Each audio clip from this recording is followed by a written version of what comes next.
Hey everyone, happy Tuesday. It's that time of day where we take a moment and pause and say thanks to everyone who's making the world run. Let's start with the men and women in the military, police officers, firefighters, doctors, nurses, lab technicians, hospital orderlies, small business owners, restaurateurs, truck drivers. I can't look at the chat feature. Why? Because they all want to see the Katie Porter bobblehead? Yes, and you expect me to keep a straight face, and I see that, and I can't do it. One of our listeners sent us this, and it is great. You can smell it right here. Let's hear the national anthem. Well, now, hold on a second. Okay. Got to put down the Katie Porter doll.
Some might label us right-wing. We say, clip our wings and just call us right. It's the John Phillips Show. And a very happy Tuesday to you at 12:07 in the West. It's the John Phillips Show. Mr. Randy Wangs in Culver City. John, we're broadcasting live on the radio, 790 KABC in Southern California, 810 KSFO in the Bay Area, and now we broadcast live on video every single day. You can watch us in our studios, react to the videos along with us, and play around in the lively chat room by going to JohnnyDon'tLike.com. It works on your phone. It works on your web browser. JohnnyDon'tLike.com takes you right to the YouTube channel. While you're there, make sure you subscribe, hit the bell so you're notified every time we go live, and hit that like button, the thumbs up, so YouTube knows that this show is popular. 800-222-5222 is the telephone number, 1-800-222-5222. Well, the top story today is that the California Democratic Party officially endorsed the wealth confiscation tax that's going to be on the November ballot. And Randy, as soon as I saw that, I thought to myself, great. As a state, if the Democratic Party gets their way, we're going to kick out all the productive people, and we're going to keep all the losers. And if you want to know what happens when you do that, you talk to any Clipper fan from the 1980s. Or now. That too. So there was a couple of instances where there was a little opposition to this, but ultimately the party endorsed Prop 40, the billionaire's tax, despite opposition from who you could argue are the two most prominent figures in the California Democrat Party, one being Gavin Newsom. That is something we are mindful of. And one being Javier Baccaria. Scrub it. You know what it was that apparently pushed them over the edge What's to get that? behind this tax? I'm not making this up. Apparently, Maxine Waters made an appearance. And it looked like there wasn't going to be enough votes to get it over the top. But then Maxine walks in and steals the show, and that gives them the votes that they need to get behind it. Mad Max got the support for this thing, huh? That's who did it.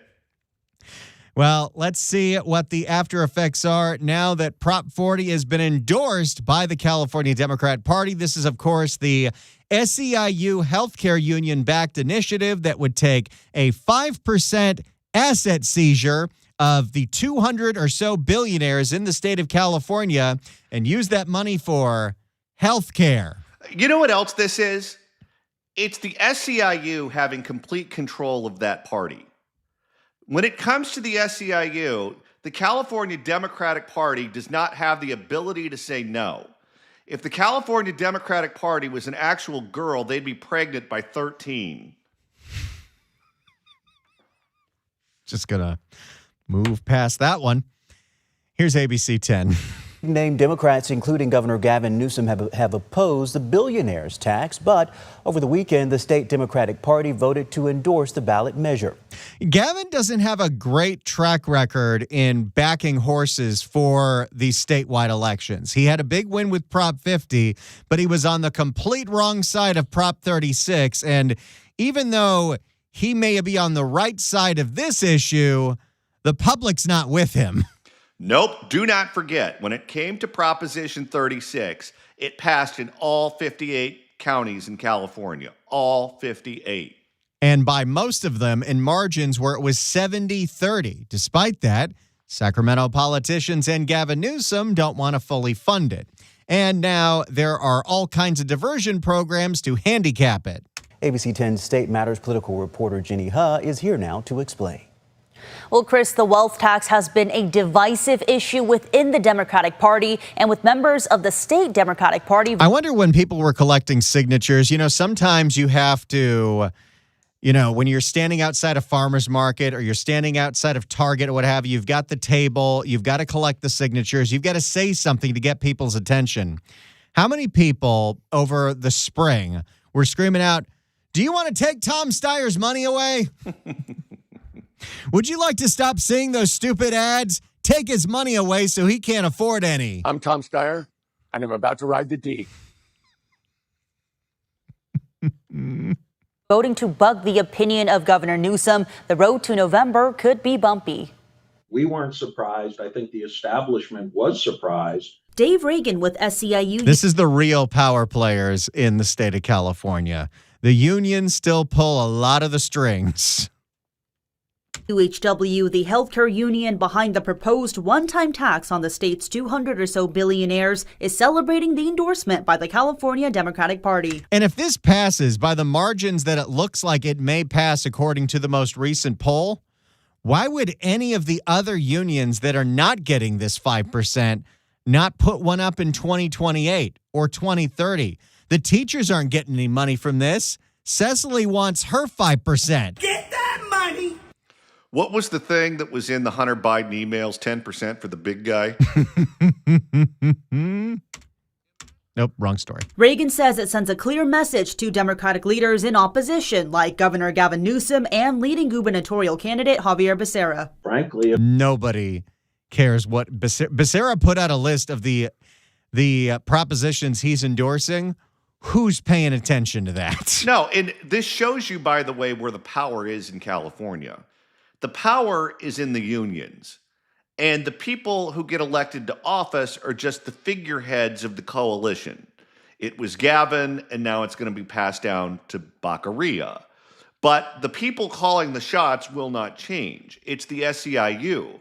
They're going to get their initiative through despite the objections of all the elected Democrats, and they just act like they don't matter, and guess what? They don't. if I were in their shoes, I would be reevaluating that they are out of step. Over the weekend, executive board members of the state Democratic Party, including party officers and representatives from all... Everyone looks so excited to be there at that convention. And these people, by the way, are the most radical activists on planet Earth. They were the ones that booed Dianne Feinstein when she came out in favor of the death penalty. They were the ones that endorsed Kevin De Leon over Dianne Feinstein when he challenged her for her U.S. Senate seat.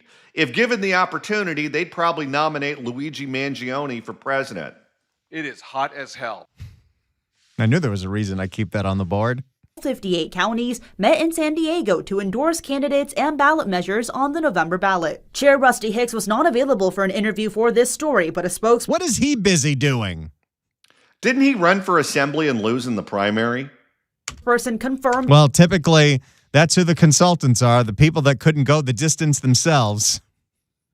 It was a narrow vote to endorse Proposition 40, 61%. 60% is the threshold for an endorsement. I mean, what political message do you think this sends that, again, despite those two leaders so firmly opposing this tax, the party and its delegates nevertheless are moving forward with this endorsement? Well, Gavin is soon to be a non-factor. He has an expiration date, and it's coming up real soon. Javier Becerra is a buffoon, and nobody pays attention to him. These are the real power players here, and they know it. What it says very clearly is this is where people are at. I don't think it's lost on anybody that Governor Newsom is running to be the president of the United States, and the party that he wants to claim the nomination of in his home state just did exactly what he was very vocally asking people not to do. A spokesperson. I got to say, between this and then the fight to send the other SEIU workers back to the office, I don't see the unions getting behind him in the primary. No, especially when you're going to have two other Californians in the race. You're going to have Kamala Harris and you're going to have Ro Khanna. And my guess is that many of those unions will get behind one of those two candidates. Well, Ro Khanna has come out strongly for the billionaire tax. Kamala, I don't think, has even been asked about it because she's busy doing nothing. Person for the opposition coalition led by Newsom, Stop the Squeeze, tells us Democratic voters will oppose the tax, quote, when they learn it would force cuts to schools, healthcare, transportation, and housing, or trigger massive broad-based tax hikes due to hundreds of millions per year lost in revenue. And how are they going to learn that? Are they going to read the voter guide? Because most people don't. Well, and his objection to the tax isn't that it's going to drive out all the tech people. His objection is that they didn't spread it around to the other leeches. Well, and remember, the teachers union specifically has a vested interest in this not passing, because if this causes some of the top earners in the state to leave, if it causes some of the top companies in the state to leave, that is lower revenue for the state. And Prop 98 says that a whole bunch of revenue has to go towards the teachers and the schools. So they're going to lose money out of this. And it's interesting. When people are polled, are they polled knowing where the money goes, or do they even care? They just hate Elon, and this is a way to go after the billionaires. Yeah, this is going to blow the budget. I don't think people understand how the budget works in California. The rich people, specifically the rich people in Silicon Valley, pay a disproportionate amount of the taxes. And not even from W-2 income. It's from capital gains. When their stocks do well, when Apple stock does well, when Tesla stock does well, when Amazon stock does well, that's when those people make a ton of money. And when they make a ton of money, they have to pay taxes to Sacramento, which is the reason that the income for the state is not terribly reliable. When it's a good year on the stock market, they pay a ton. When it's a bad year on the stock market, they don't pay as much. But you get all of these people to leave the state. It doesn't matter if the stock market has a good year or a bad year, because they're no longer paying California taxes. And guess what? I don't think it's one of these deals where they're going to come back, where they're going to go to Florida, or they're going to go to Nevada, or they're going to go to some other state, and they're going to go, you know what? We have to go back to California. I mean, I miss seeing that friendly neighborhood homeless encampment that was right next to my kid's school. It's not going to happen. They're going to go establish residency in some other state, and when they want to come back to go to Disneyland or do whatever, they're going to do it as a visitor, not as a resident, and that money is going to be gone for good. I mean, we might get to a point where Zuckerberg might leave and just buy the rest of Kauai. Could happen. Actually, that's a whole point for the billionaire tax.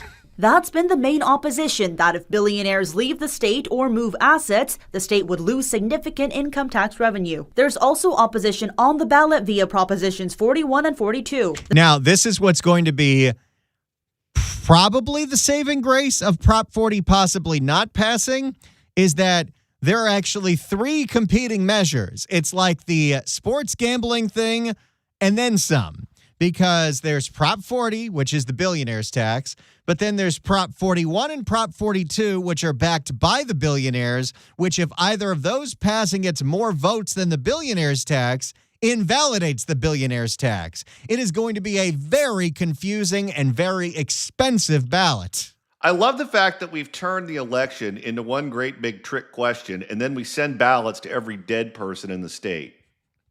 Although, if you're the SEIU side, you could definitely argue, look how much money the billionaires are wasting just to not pay their fair share. Sick of hearing that term. The main purpose of Prop 41 is to prevent new taxes, like the billionaire tax, from being excluded from the state's annual spending limit. So it would likely limit the entirety of the wealth tax revenue from being used as intended. As for Prop 42, it says retroactive taxes or prospective taxes on any retirement holdings or other. There is the question of how you implement this tax, because it's not a tax on like the money that you literally have in the bank. It's a tax on not your liquid assets, but your assets that are tied up in the market. So how do you do that assessment? Because the market goes up and down on a daily basis. And how exactly do you decide how much they're going to pay and how do you get it? Well, and think about this too. There's no real way to find out what the actual worth is of certain items. So Zillow says your house is worth one amount. Redfin says your house is worth another amount. Sometimes those numbers are very different from one another. But the reality is your house is only worth what someone's willing to pay for it. So unless you have a house on the market and you have entertained offers and accepted one, your idea of what your home is worth may be very different from what the government's idea of what your home is worth. So they're going to claim that you cheated on your taxes if you value your home at the low end and they value it on the high end. I mean, when my friend Suzanne Summers listed her house here in Palm Springs, she initially listed it for something like $11 or $12 million. And it sat on the market for a very long time.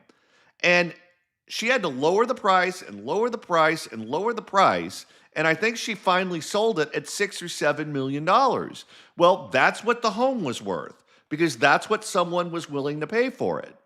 But if the government steps in and goes, well, you need to pay taxes on it as if the property's worth $11 million, it's not worth $11 million. You're stealing from that person. Their personally held assets, like the wealth tax, are prohibited. And we reached out to the governor's office for comment on the political implications, and we were referred to his political team, but did not hear back as of airtime. Now, both Props 41 and 42 are backed by Billionaire and Google co-founder Sergey Brin. If either of those propositions get more votes than does Prop 40 in November, they will essentially undo the wealth tax. Chris. Okay, Jenny, we thank you for that. It looks like the strategy is, if you're the billionaires backing the anti-billionaire tax, is confuse the hell out of people so they vote no for everything. And that was the strategy back when you had two competing sports gambling measures, because the tribal casinos wanted to cut out the regular casinos and the regular casinos wanted to cut out the tribal casinos. And then sports gambling never got legalized until Kalshi said, nah, it's just legal. Well, you know my motto, Randy. What's that? If it works, do it. It's the John Phillips Show.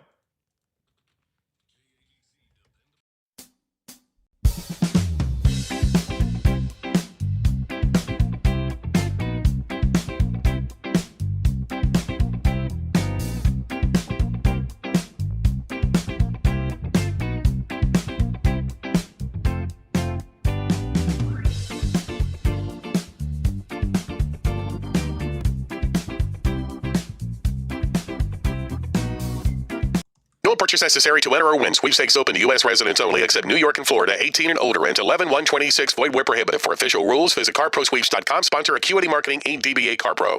Win a Corvette. That's right. You heard me correctly. A brand new 2026 Corvette Stingray. Right now is one of the absolute best times to get in at carpro.com. Until this Sunday, August the 9th, qualifying entry packages get you up to 30 times the entries. That's 30 times. Imagine driving down PCH, Ventura Boulevard, Rodeo Drive, in a brand new 2026 Corvette Stingray. Imagine the heads that are going to turn when they see you driving around in that. Or you can take home $40,000 cash instead. Wouldn't that be nice? $40K is a lot of bread. Either way, you win big. But listen, that 30 times multiplier ends this Sunday, so don't wait. Go to carpro.com today and get your entries in and give yourself a real shot. carpro.com, do it now.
It's the John Phillips Show. 800-222-5222 is the telephone number. 1-800-222-5222. If you'd like to email the show, you can do so at johnnydon'tlikeshow@gmail.com. That's johnnydon'tlikeshow@gmail.com. And Randy, you can watch us perform the show live at johnnydon'tlike.com. That's the website, johnnydon'tlike.com. We're doing this every single day live on YouTube and on X. The easiest way to go to is johnnydon'tlike.com. Subscribe to the channel. There's tons of content on there after we get off the air at 3 o'clock. Hit the like button, hit the bell so you're notified when we go live, and play around in the chat room. We're having a good time. And coming up tomorrow, there's going to be a new edition of the Accountability Podcast. This is going to be a very special episode of the Accountability Podcast. It premieres tomorrow, August 5th at 3 p.m., right after we sign off the air. It is a 40-minute interview with Johnny and I and Steve Hilton running for governor on video. It premieres tomorrow at 3 at johnnydon'tlike.com. Do not miss it. And we might offer a preview during tomorrow's show of the podcast, but we're not going to play the whole thing because it's too long to play on the radio, but you can enjoy the entire conversation over at the Accountability Podcast. So make sure you subscribe to that so you have access to that interview. It's a humdinger. All right, the John Phillips Show continues in moments. Don't you go anywhere.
Let's get real for a moment. If you've been injured, car accident, motorcycle, slip and fall, the lawyer you choose matters. And I'm telling you right now to do your homework. Before you hire any personal injury attorney, pull out your phone, look them up, and read the reviews. Clark Fielding has successfully represented so many of our KABC listeners, and it shows. 5 stars on Google, 5 stars on Yelp. Now compare that to a lot of the big, heavy advertisers you hear everywhere else. You'll see ratings that are all over the map. Some good stars and plenty of bad ones. That should tell you something. When people are hurt, stressed, and vulnerable, reputation and results aren't optional. They're everything. If you've been injured and want real answers, call Clark Fielding at 833-88-SHARK. That's 833-88-SHARK. Or find him online at clarkthesharklaw.com for a free consultation. Look him up, read the reviews, then decide who you want on your side. That's Clark Fielding, the Jaws of Justice, at 833-88-SHARK.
It's the John Phillips Show. 800-222-5222 is the telephone number. If you want to watch us live, go to johnnydon'tlike.com and make sure you click that like button when you're there. Helps us out a lot.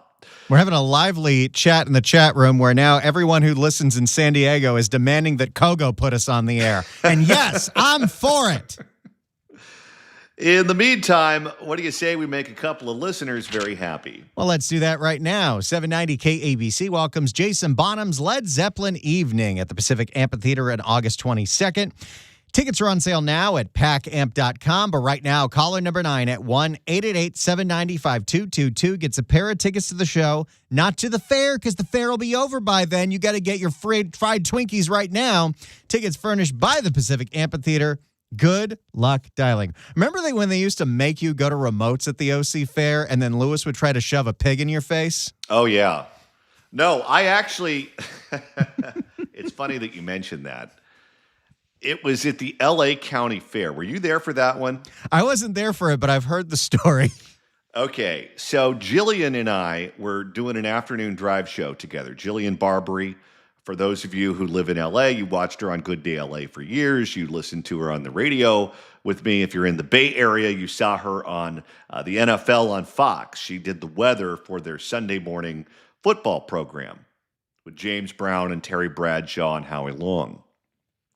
Great lady, loved Jillian to death.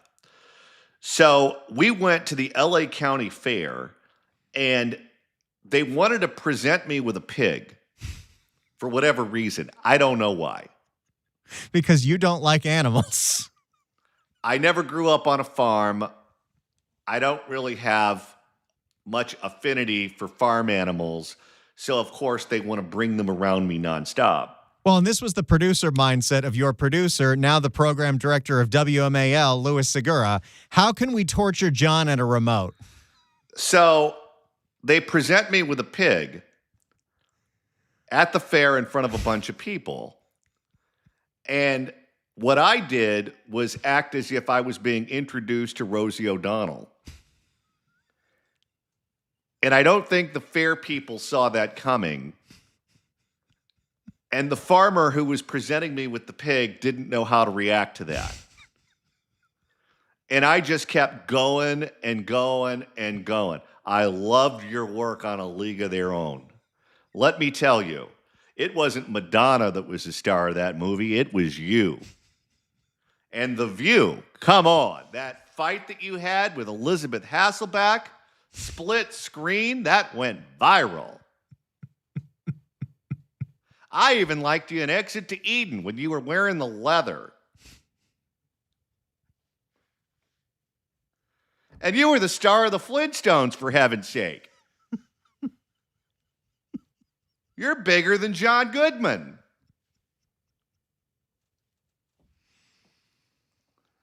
And I just kept going and going and going. Those were the days.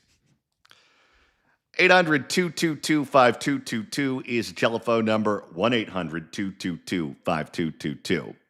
There was a big shakeup that happened in Sacramento yesterday, and it has nothing to do with the Sacramento Kings getting a new shooting guard.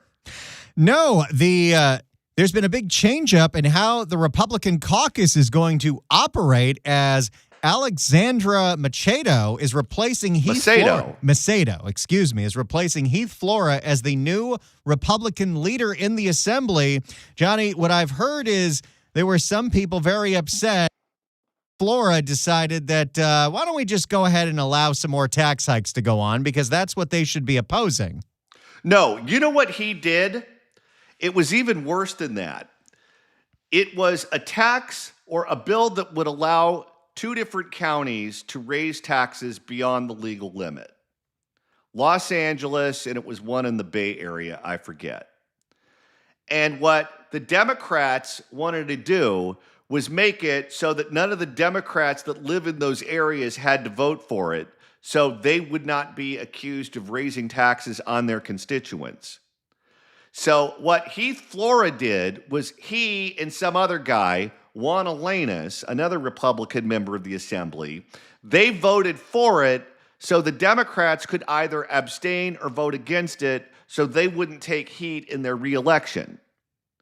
And what it did is it killed the narrative that Republicans were the ones that were trying to cut taxes and cut costs because it was a technically bipartisan vote. And he was the Republican leader. So that guy had to go.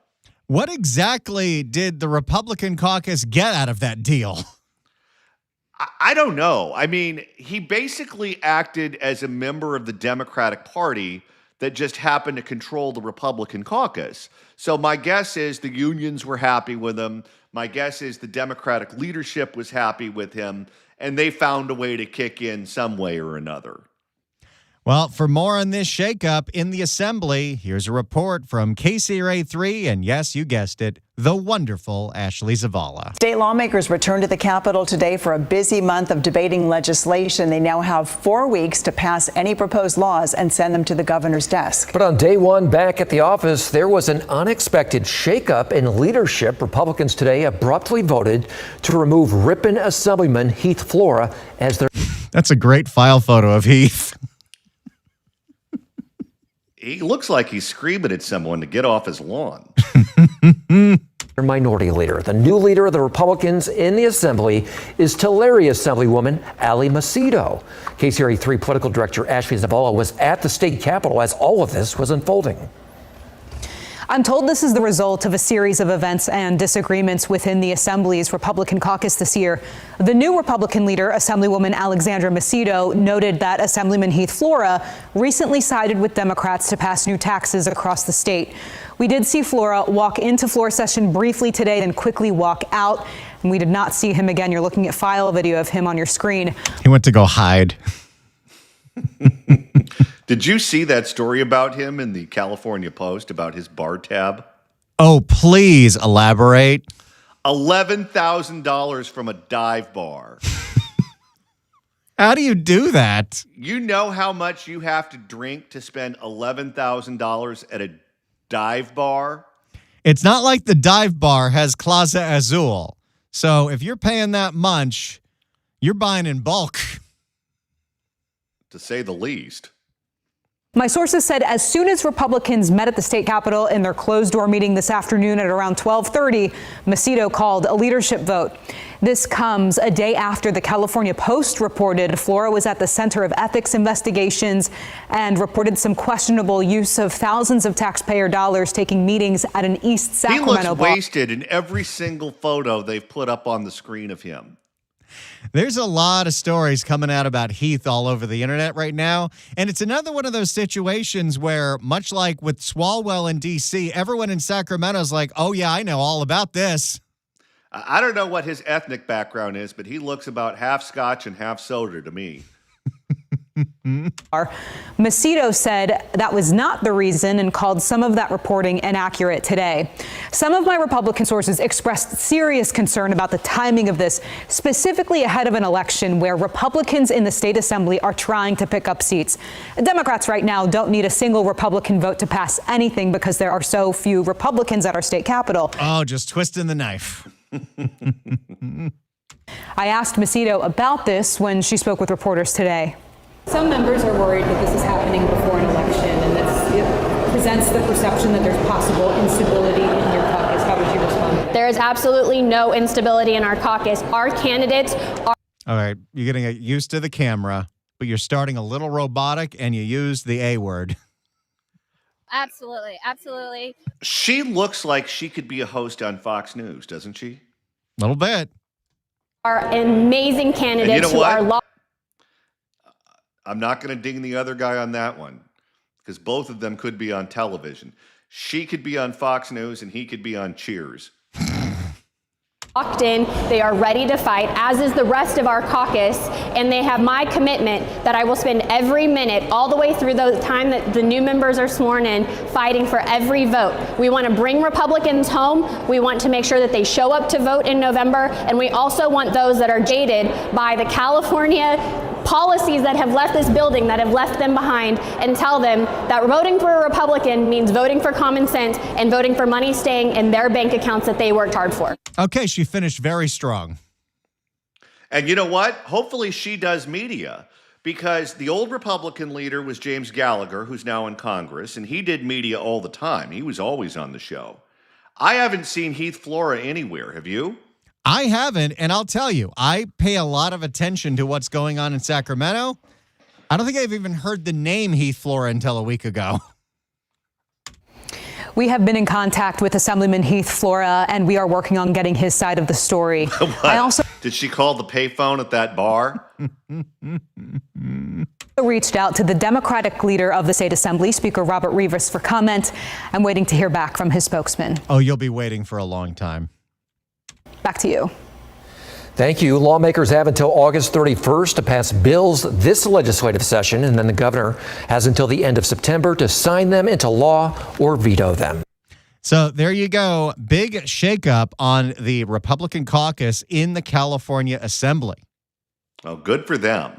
Because if you're a Republican and you're voting for tax increases in California, you don't think we're taxed enough here, you got to go. It's the John Phillips Show.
It's the John Phillips Show.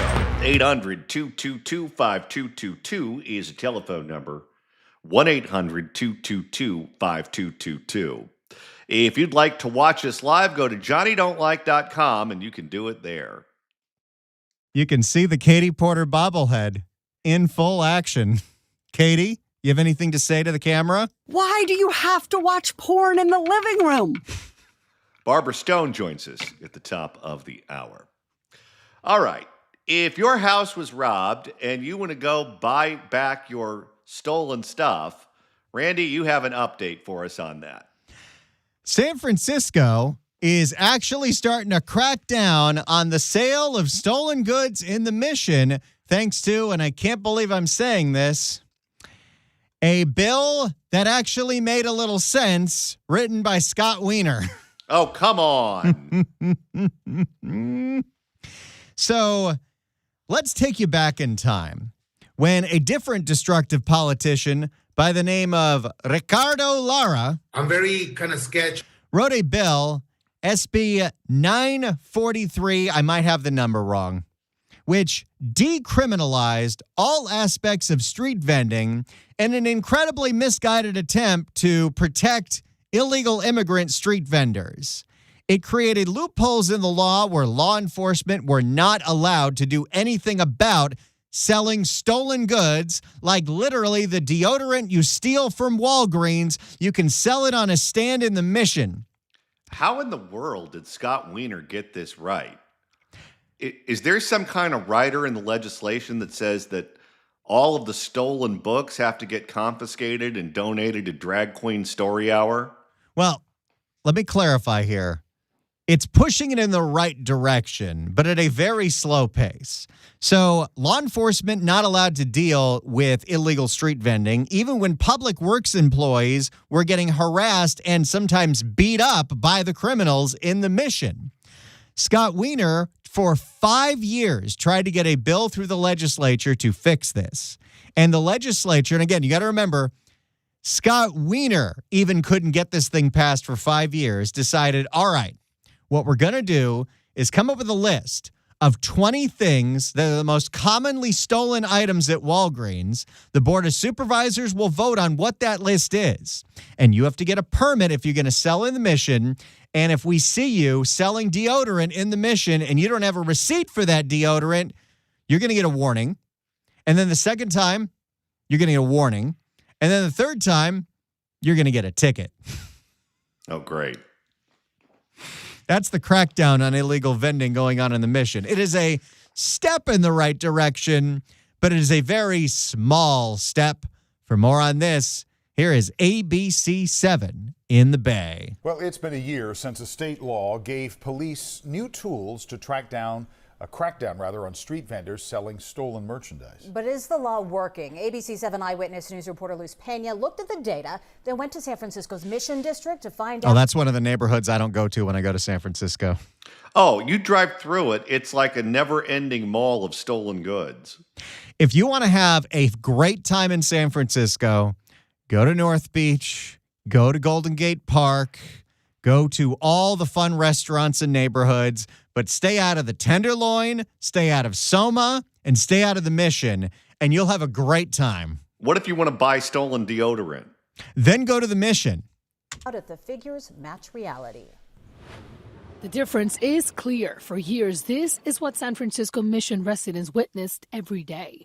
People selling items presumed to be stolen on the sidewalks. Fast forward to August of 2026. Looks like everything is under control. No 100%. We walked with. There was one point where then Supervisor Hillary Ronen said, okay, in order to crack down on this, we just have to ban all street vending in the Mission. To the people that were doing it legitimately, they were very upset. Rodrigo Lopez, president of the Mission Street Vendors Association. He said that 33 permitted vendors are now stationed in specific areas. He's also glad people who don't have receipts for the items they're selling are getting cited. But I can say right now, at this point, the city have control over that issue. Last year, the California Senate approved SB 276, allowing San Francisco to require street vendors to obtain a permit to sell merchandise. And this was a state law that I believe only affects San Francisco. So you can still sell plenty of stolen goods in MacArthur Park in Los Angeles. But just remember, it took Scott Wiener 5 years for the legislature to pass this. Way to crack down on people selling stolen items on the streets.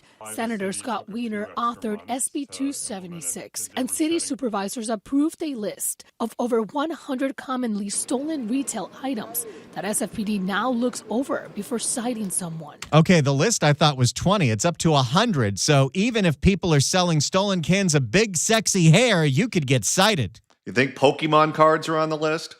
Possibly. What we want is to go back to the way it's been in the mission for a long time, where we have street vendors who have permits, who are running small businesses. I love that the answer wasn't just repeal Ricardo Lara's incredibly stupid law. That would have been the smart thing to do. For whatever reason, they cannot go after him by name. Have you noticed that? Wonder if he has dirt on people. Since implementing this law in the last 2 months, city data shows that SFPD has given out 396 warnings. 0 arrests. I love it. Where did you get that Sensodyne? By the way, if you want to know why so many Walgreens have closed in San Francisco, it's this. 46 citations, 6 citations for a third violation, and no misdemeanor arrests yet. Okay, so it's a toothless bill. Well, it's got baby teeths.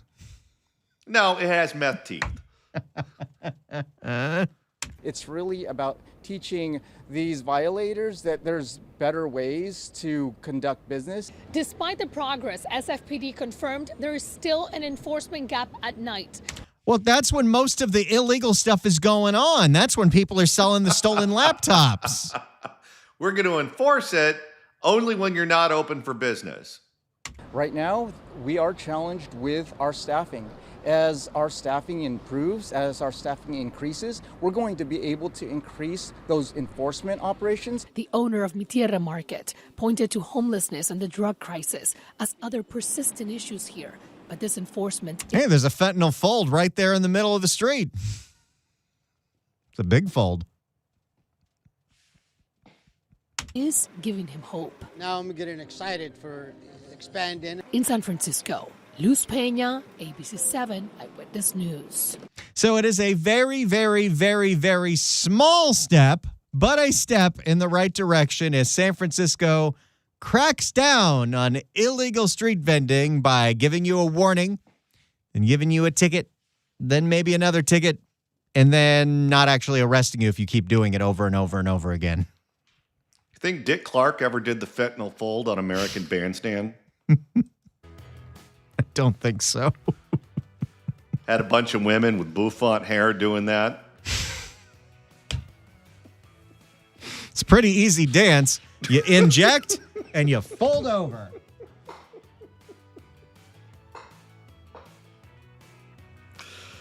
Well, it's not exactly the Charleston. All right, we've got 2 more hours coming up on the John Phillips Show. The Fix California hour is next. Professor Barbara Stone joins us. Don't you go anywhere.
Something's not right here.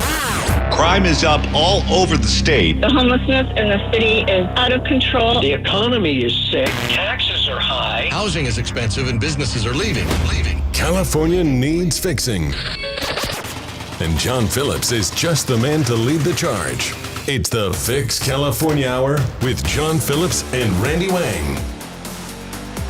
And we continue at 1:05 in the afternoon on the John Phillips Show. Mr. Randy Wang's in Culver City.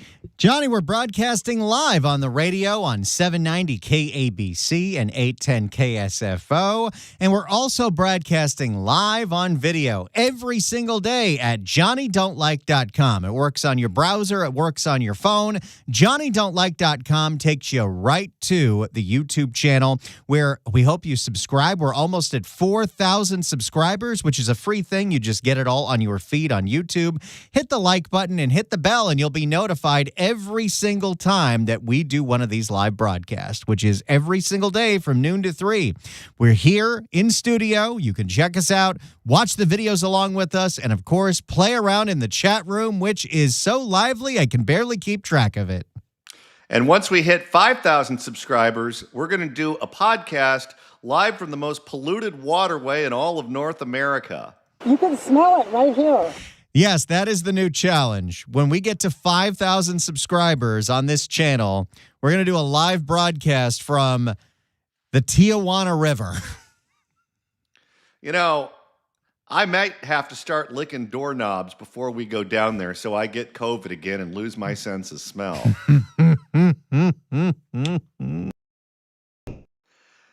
See us suffer by doing a live broadcast from the Tijuana River Valley. Subscribe to the podcast. Tell all your friends. JohnnyDon'tLike.com. Let's see. Where can I buy a hazmat suit? Do they have eBay in Chernobyl? 800-222-5222 is the telephone number. 1-800-222-5222. It is our pleasure to welcome our next guest to the program. She is the Professor of Political Science Emeritus at California State University at Fullerton, Professor Barbara Stone. Welcome. Good afternoon, Mr. Phillips. Well, thank you so much for joining us today.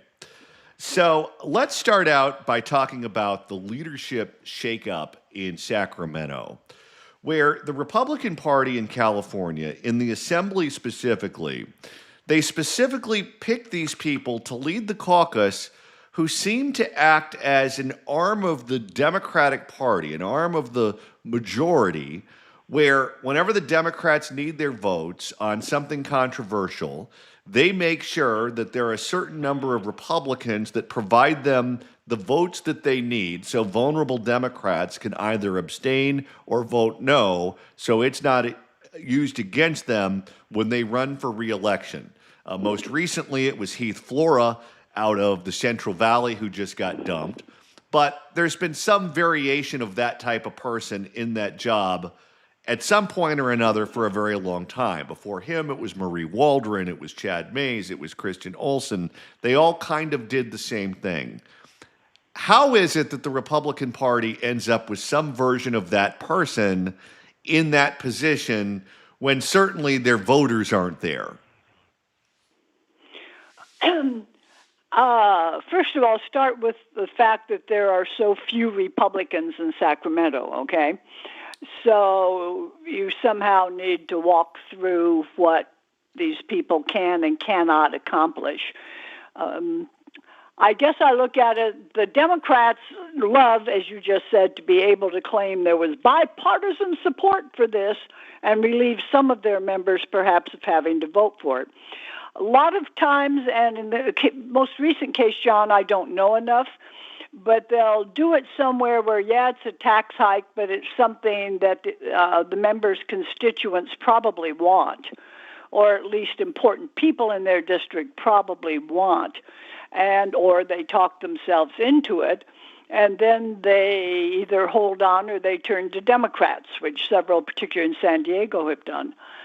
So I guess where I'm coming from and not explaining it well is when you have no power, you can either go the way of, hey, look, we're the resistance, or you can go, hey, as a group, and there are several members who will do this, let's find things that are good enough that I can promote it so that the bipartisan stuff includes some Democrats. Or you can claim to yourself that you're accomplishing something by voting with Democrats, and particularly people who are about to be termed out. From their point of view, it's no big downside. The problem is, John, that we can't do anything because we don't have the numbers, and you get some interesting people up there. Do you think it would change if Republicans were to break the Democratic supermajority? Yes. Now, would you still have some people go? Who knows? Because you and I have both over the years watched a lot of these people. But at that point, I guess where I'm going is there's a point in collective action. How's that? That properly done can advance the common good, meaning the Republican Party interests. And at that point, it would make it, I think, much easier to stand up to it than if you just sit there and shoot, man, you might as well not be there. We interviewed Steve Hilton for our accountability podcast that's going to drop tomorrow. And it was a fascinating conversation that we had on any number of topics, any number of subjects. But one of the subjects that came up was electability. And according to polls, he is trailing Javier Becerra by the usual amount that Republicans trail Democrats in statewide contests, which is around 20 points, which is what the results were in the primary. If you add up what Hilton got with what Bianco got and you add up all the Democrats, it's 60-40 or some version of that. And the question that I posed to him was, why is it that Republicans in other blue states like Maryland, like Massachusetts, like Vermont have been able to win top of the ticket statewide elections at the state level, not federal offices, but state offices? They've been able to win those elections cycle after cycle after cycle after cycle. Yet we're going through a drought here in California where Republicans haven't been able to do that. What is it that Republicans running for statewide office in California can learn from those Republicans in Maryland, Vermont, and Massachusetts? Oh, John, I would guess without knowing is that the answer, unfortunately, is probably not much. You're talking much smaller states. We are a huge state, and to be able to reach the number of voters you would need, because, you talk about 20 percentage points, that's quite large, but that represents millions of people. It's not the same as, oh, look, they're mad about something in Vermont and we have the right guy, so maybe we can win. It's just not. And I think in this case, it's our size militates against us. And I know the answer, of course. Bring back Arnold. Well, because there you don't have to introduce him to voters. They all knew who he was, and it was amazing, the people that voted for him. Partly I don't think you can learn from those places, John, because it's too different. I might be entirely wrong. Now, is there something you can do? Well, the answer in an individual election is probably no. But overall, the Democrats in this state have gone so far out there that a reasonable, consistent message over time among candidates who are willing to work this constituency, that constituency, might be able to build something. Although sometimes it's hard. Like right now, we should be able to build something on public health, dear Lord. And beyond that, law and order periodically pops up, and we do quite well when that's the issue on voters' minds. But you have to have somebody out there who's respectable that they'll vote for, and that gets exciting. Yesterday, I had John Fleischman on the show, and I talked to him about Boyle Heights because that was where Steve Hilton decided to launch his November campaign. And he had Gloria Romero there with him, who is the Republican candidate for lieutenant governor. And I brought up the fact that Gavin has still not visited Ground Zero for what is a public health emergency and an environmental disaster that's going on right in the middle of one of the biggest population center, well, the biggest population center in his state. But not only hasn't Gavin been there, neither has Javier Becerra, who not only is running for governor, but used to represent that area in both the state assembly and the United States Congress, and he hasn't shown up either. Now, we know why they haven't shown up, because they would get cursed out in English and Spanish the same way that Barbara Ferrer did, the same way that Karen Bass did, the same way that Hilda Solis did, and they don't want that video to exist on planet Earth because it will haunt them forever. That being said, Fleischman said that he predicts that there will be no political fallout for them just ignoring this disaster, because he said what matters right now in Democratic politics is the performative and the ability to actually fix a problem or to go into a disaster and take your lumps because that's what you're supposed to do, because that's the position that you have as governor or the likely to be next governor. He said there's going to be no fallout for them at all. And that's sad, but he doesn't think that that's going to happen. Your thoughts? And John's a pretty smart guy. I've listened to him for years. The one thing I would say is if he means this election, he is 100% correct. Okay?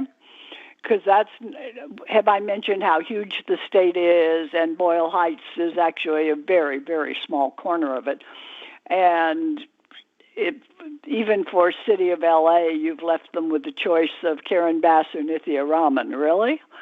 However, and I actually believe this and have always believed it, that there are potential openings within Hispanic communities for people who believe what we believe, and it takes time to build.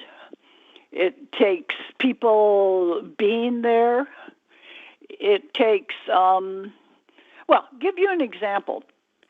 Now, this is going to age me, because when Dick Reardon was first running for mayor of Los Angeles, don't ask me why, but I was at a meeting. It was women going to be for Reardon, and actually at least half, if not more, of the women were Latinas. As far as I could tell, they were all Democrats. But they were there to help Dick Reardon. And I actually asked them how come, since it didn't seem to make any sense. He was a Republican. And their answer was because for 20 years he has been in our community. For 20 years he has donated to our schools. For 20 years he has reached out to us and listened to us, and now we're giving back. In a state like this, John, I'm not counting on any of our Pauls doing that kind of thing. But an effort somewhat like that is probably what's necessary. But I do believe that that's a constituency that over time you can break into. Now, of course, in Boyle Heights, you probably have a number of people there who are not voters. But that's okay. You reach out where you can reach out. What is your obligation if you are the elected governor in the state?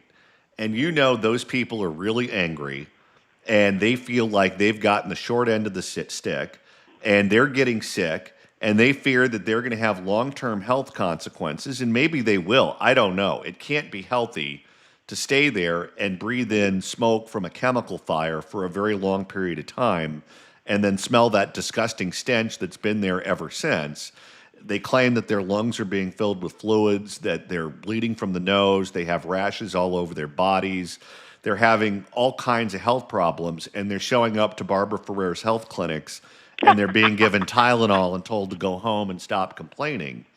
What is your obligation if you're the governor? Is your obligation to show up and take your lumps and have a public forum and let them scream at you? Because that's your role as governor, and that's just part of the job description, and it's not a fun day, but it's part of what you sign up for? Or is it okay to just pretend like it's not happening? What do you do if you're governor? Honey, you run for president. So then you figure where that, am I wrong? And that's just not an image that man wants for that.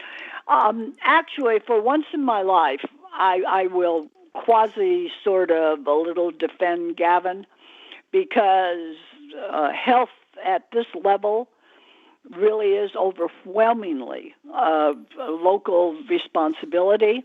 And I'm sorry, the good social worker should be the lead on this. Don't tell me it's the city. The hospital is yours. The big docks are yours. Yes, the city is messing up all over the place because they have not a clue what to do. But this is, I think, overwhelmingly a county responsibility, and they're missing in action. So Gavin is going to decide on what makes Gavin look good to the public, and being associated with this is not that. But somebody should be doing something evil to the LA County Department of Health, because they're the ones who should be in there hopping around. Speaking of Gavin, to borrow a phrase from Chick Hearn, is the mustard off the hot dog? And I say that because you look at these numbers, these poll numbers nationally, and at one point in time, not that long ago, he was doing quite well. In some polls, leading the Democratic pack.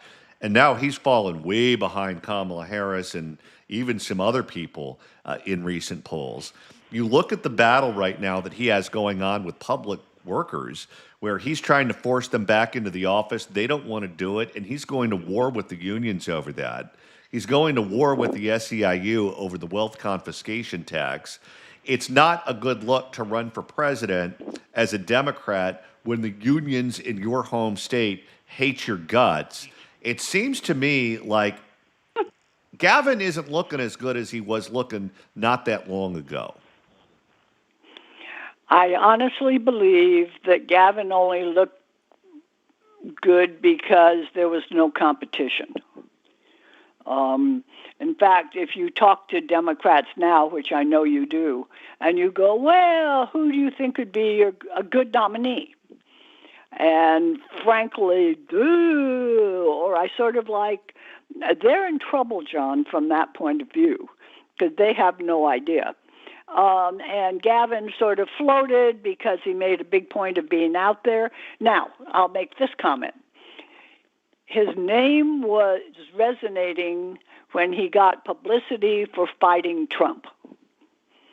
And if he can figure out a way to take that posture again, you watch, it'll go up again, because you have a whole lot of Democrats who absolutely refuse to think beyond Trump bad, Trump bad, Trump bad. And here's our hero to go after Trump bad. I honestly think it was tied to that, plus they didn't have anybody else. Professor Barbara Stone, Professor of Political Science Emeritus at California State University at Fullerton, thanks so much for stopping by. Always good to talk to you, John. Likewise. It's the John Phillips Show.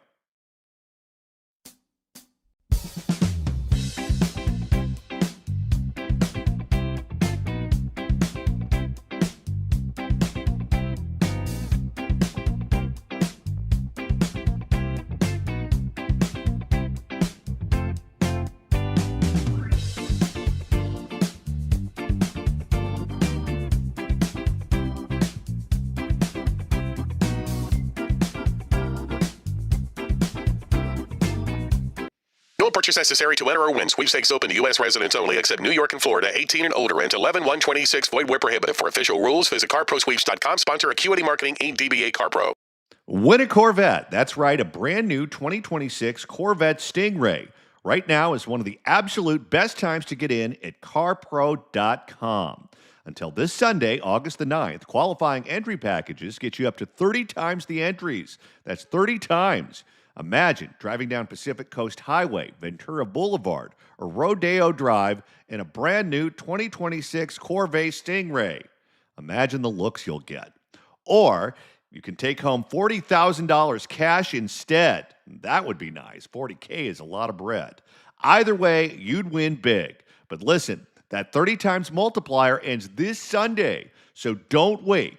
Go to CarPro.com today. Get your entries in and give yourself a real shot. CarPro.com. Do it now.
It's the John Phillips Show. 800-222-5222 is the telephone number. 1-800-222-5222. If you'd like to email the show, you can do so at johnnydon'tlikeshow@gmail.com. That's johnnydon'tlikeshow@gmail.com. And Randy, you could watch us perform the show live at johnnydon'tlike.com. Every single day from noon to 3, we're doing this on video at johnnydon'tlike.com. So unless you're like actively driving or you're really doing important work, we'd love it if you hang out with us. It's a great way to enjoy the show. It's on YouTube, so just go to johnnydon'tlike.com. Hit subscribe. We're almost at 4,000 subscribers. Hit the like button. That tells YouTube that we're very popular. And hang out in the chat room. You might make friends or enemies for life, depending on how the chat goes. We're having a lot of fun here. And if you're too busy, you're driving, what have you, all of this content is available on demand. All the live streams are available on there, as well as selected clips and interviews from the show. The best segments of the day all go up on the YouTube, and the Accountability Podcast is there. It's all there for you at johnnydon'tlike.com. And tomorrow, there's going to be a live edition of the Accountability Podcast. It's going to drop where we interview Steve Hilton. Our very special interview that went 40 minutes with Steve Hilton, something you cannot do on a radio segment. It premieres at 3 o'clock right after we get off the air. If you want to watch it, you go to johnnydon'tlike.com. If you want to listen to it, which you can also do, search for the Accountability Podcast on Apple Podcasts or iHeartRadio. But we really encourage you to watch it, like it, leave some comments. Tell us what you think. It is a great, wide-ranging interview of gubernatorial candidate Steve Hilton in his race for governor. The Fix California Hour continues in moments. Don't you go anywhere.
So tomorrow is my birthday. Usually I'm on vacation for my birthday, but because the wife's out of town, I'm not. I'm here. So how will I be celebrating? I'm going to be firing up my Solar Infrared Grill tomorrow night and putting on a Wagyu flat iron that I got from First Light Farms at Lazy Acres in Los Feliz. I'm going to season it with hitching post seasoning. I'm going to cook it on high for 2 minutes on each side and then low for 3 minutes on each side. Let it rest for 10 minutes and enjoy myself.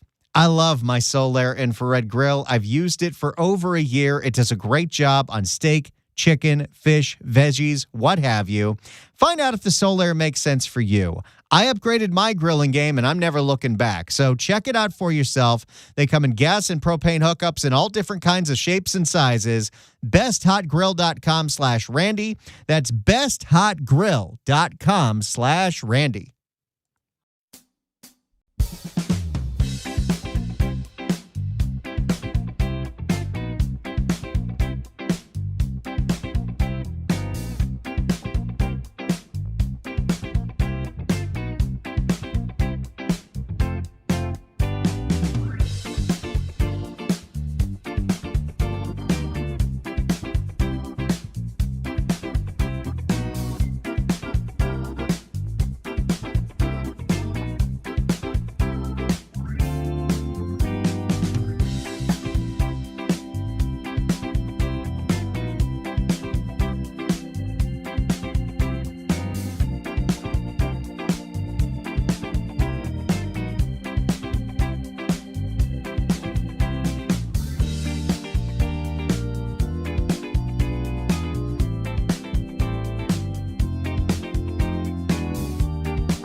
It's the John Phillips Show. 800-222-5222 is the telephone number.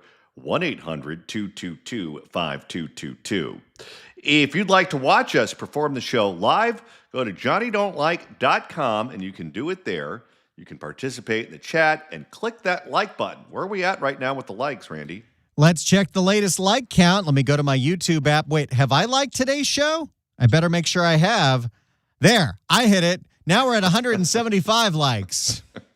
I put all this stuff together, and sometimes I forget to like my own content. The like button tells YouTube that we're popular, and they should send us to more people. Yesterday was, and we're not totally sure why, but I'm here for it, the most popular live stream we've done in like 3 weeks. So thank you so much for that. We appreciate the encouragement as we're getting real close to 4,000 subscribers on this YouTube channel. Hit that subscribe button, hit the bell, get notified every single time we do a live broadcast by going to johnnydon'tlike.com. A new California ruling is making it more difficult to keep repeat nonviolent offenders in custody before trial. The judges are taking DAs that are doing great jobs like Brooke Jenkins in San Francisco and making her job so much harder. For more on this, we go to a great in-depth report from ABC 7 in the Bay and one of my favorite reporters, Leanne Melendez. Shell theft, it's decreasing in San Francisco, as is the illegal resale of stolen goods on city streets. So good news there. That's right. But those same offenders may find it easier to walk free because of a recent California Supreme Court decision. ABC 7 Eyewitness News reporter Leanne Melendez here for an in-depth look. at a new hurdle in fighting crime. Right, Like right. one step forward, two steps back here. Well, things are changing, or are they? So we are moving the ball forward when addressing retail theft. Those words coming from San Francisco District Attorney Brooke Jenkins. She, like others, say there is still a lot of work to be done, but there's a new obstacle which has gone somewhat unnoticed until now. And Randy, we have talked about this ad nauseum.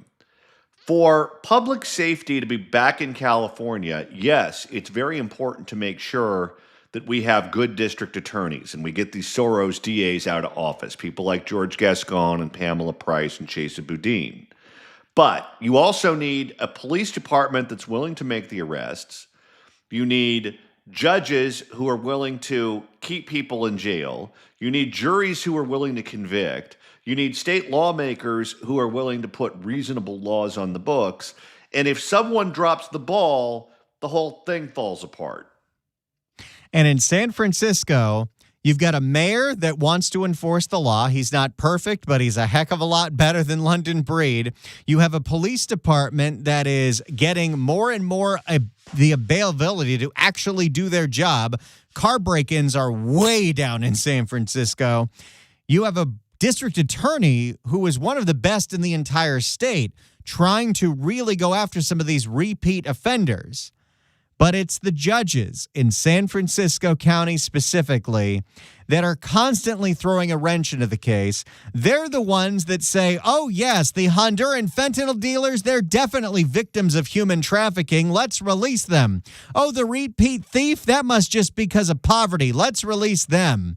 And sometimes the amount of times these people get released after doing the same crime over and over and over again is ludicrous. Stop right there.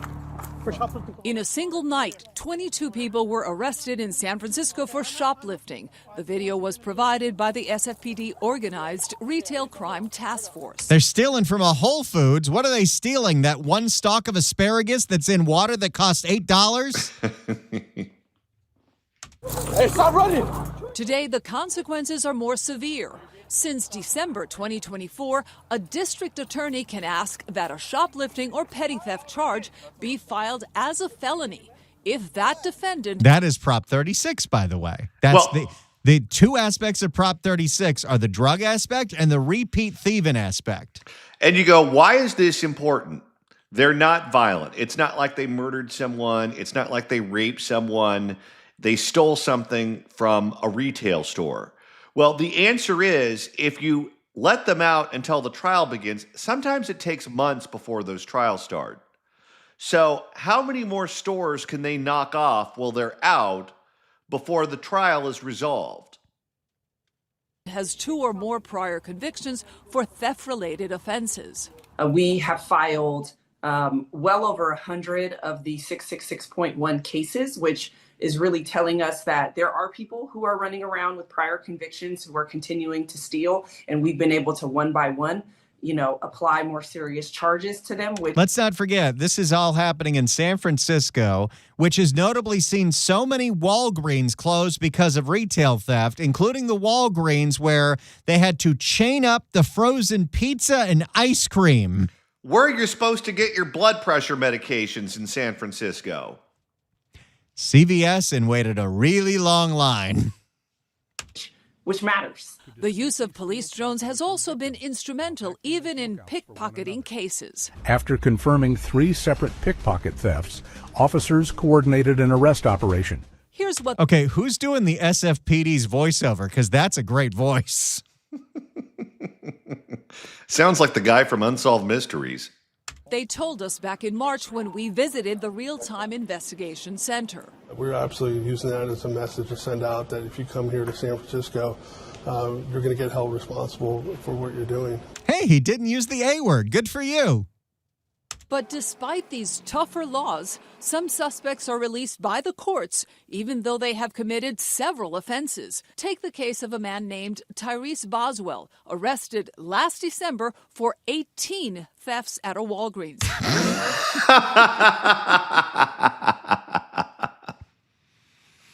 This is why we can't have nice things. How ghetto does it look that they have to lock up the socks? He was was then released by a judge, and according to his complaint, Boswell was involved in 7 additional thefts at another Walgreens. There you go. Story's not over. He was arrested in April and again released, pending his court date. Court documents state that he then returned to the same Walgreens 2 more times.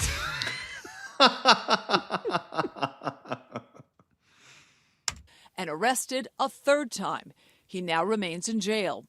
So we need this guy to steal from the Walgreens over 25 times before we actually realize that this guy should not be out. I'm surprised there's any place left for us to shop at in San Francisco.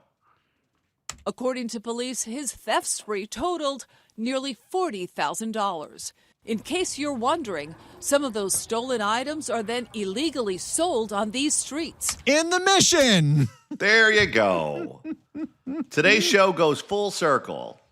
Seriously, who's buying the black market toothpaste? But all police can do is cite the person unless there's a warrant. And they used to not even be able to do that. Here's what we saw. Police confiscated a bag full of items from a man whom, admittedly, had sold stolen goods many times in the Mission District. How about any stolen stuff? Well, I mean... Did you steal that Warriors beanie? Well, I can tell you this. He wasn't stealing toothpaste for personal use. Looks like next time, if you go into Walgreens, you might want to steal a bra. Yeah, he's got a rack. Another party. Yeah. Stuff, yes? Yeah, stuff like that, yeah. But, you know... So did they... They took the most expensive stuff I had, Levi's, you know? You know how you can just tell by the way someone speaks if they're a meth head? He's it. Yep. Regular people that don't do meth and fentanyl don't sound like that. And they wrote me an infraction. They ran my name. They just hassle us. If we have a warrant, they'll take us to jail. You know, and they just don't give us room to operate. Jake? That's one of those moments where you just leave the microphone and let your guests do all the work. Everything you'll get is gold. Hopkins and other district attorneys in the state are now concerned that the courts will not be able to keep some suspects in custody for committing nonviolent offenses like shoplifting. That's because in April of this year, the California Supreme Court ruled that jailing a person before their trial simply because they cannot post bail is unconstitutional. There you go, everybody. If the person committing the crime cannot afford the bail, we cannot give bail. That's where we're at. Unreal. We cannot, as a system, hold them in court without being allowed to post bail that they can afford to pay. An example of what could happen recently did when a man accused of torturing a kitten in San Francisco was released and was a no-show for his arraignment. A few days later, Reno police raided a home to arrest him for allegedly adopting more kittens and abusing them. So our laws are allowing cat abusers to get out so they can abuse more cats? This is insanity. And it's so predictable. Who is looking at this and going, well, I didn't expect that to happen? Reno PD's got a lot of tats. Oh, yeah. Haven't you watched Reno 911? Anyone who's committed nonviolent crime. And also, quick question.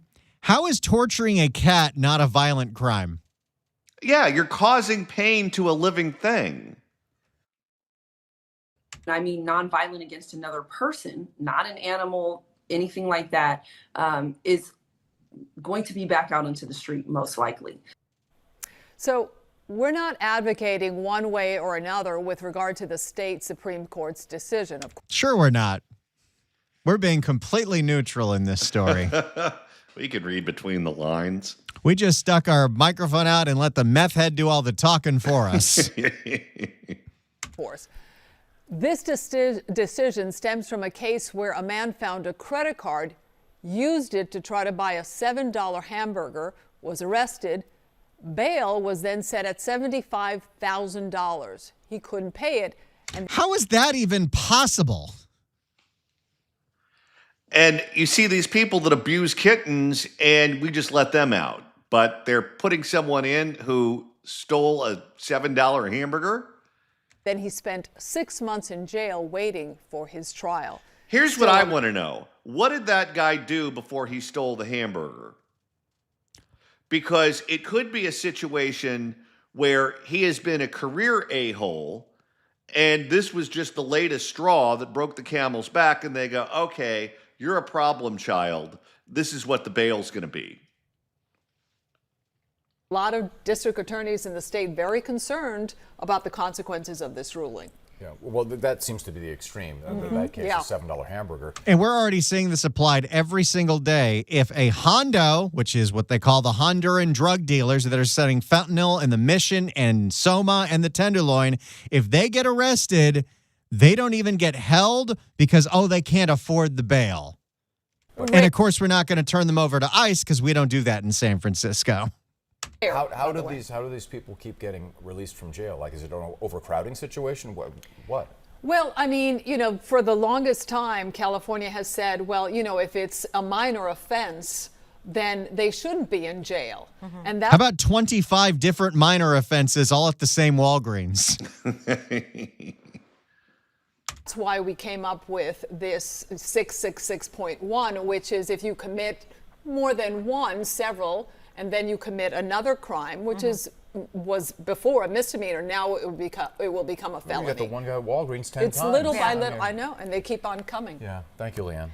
So there you go. Another great report from Leanne Melendez. The DAs are sounding the alarm. California courts and the California Supreme Court say bail's not fair because the perpetrators can't afford it. If you're watching us live at johnnydon'tlike.com, please click that like button. It's the John Phillips Show.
It's the John Phillips Show. 800-222-5222 is the telephone number. 1-800-222-5222. Randy, how are we doing on likes and subscribers? We're at 212 likes for today's show, and we're at 3,995 subscribers today. So I think by the end of the show, we're going to hit 4,000, which is wild. A month ago, this channel had 1,100 subs. So thank you all so much for not only watching the show, but telling your friends, telling your family, posting about it in Nextdoor. I don't know, spread the word. You are our marketing department. Coming up after the news at 2, Randy, we're going to speak to a guest who's been on your 5 p.m. program before. Ramin Ekatar, a host of Ramin Real Talk on YouTube, one of the biggest California politics channels out there. This guy is fantastic, and he is fascinating, and it's going to be a lot of fun to talk to him. So Johnny and Ramin coming up at 2 o'clock. The minimum wage is set to go up yet again here in the state of California. For more on that, Mr. Randy Wang. California's minimum wage is going up to $17.40 an hour. And guess what? It's still not enough to afford anything. For more, here is CBS 8 in San Diego. This is an effort that began 10 years ago when the minimum wage was around $10 an hour. Every year we're seeing an increase 50, 75 cents an hour. If you make minimum wage in California, that increase applies to you due to Senate Bill 3 signed into law by then Democratic Governor Jerry Brown. The goal, to help Californians keep up with inflation, says bill co-author, former Assembly Speaker Bob Hertzberg. Hey, it's Huggy Bear. He got in trouble for that. Yep. Avoided having to go back to the legislature and to create it over time increases that really reflected changes in inflation. He bought those glasses that make you look 20 years older than you really are. Yeah, he kind of looks like Morty Seinfeld, doesn't he?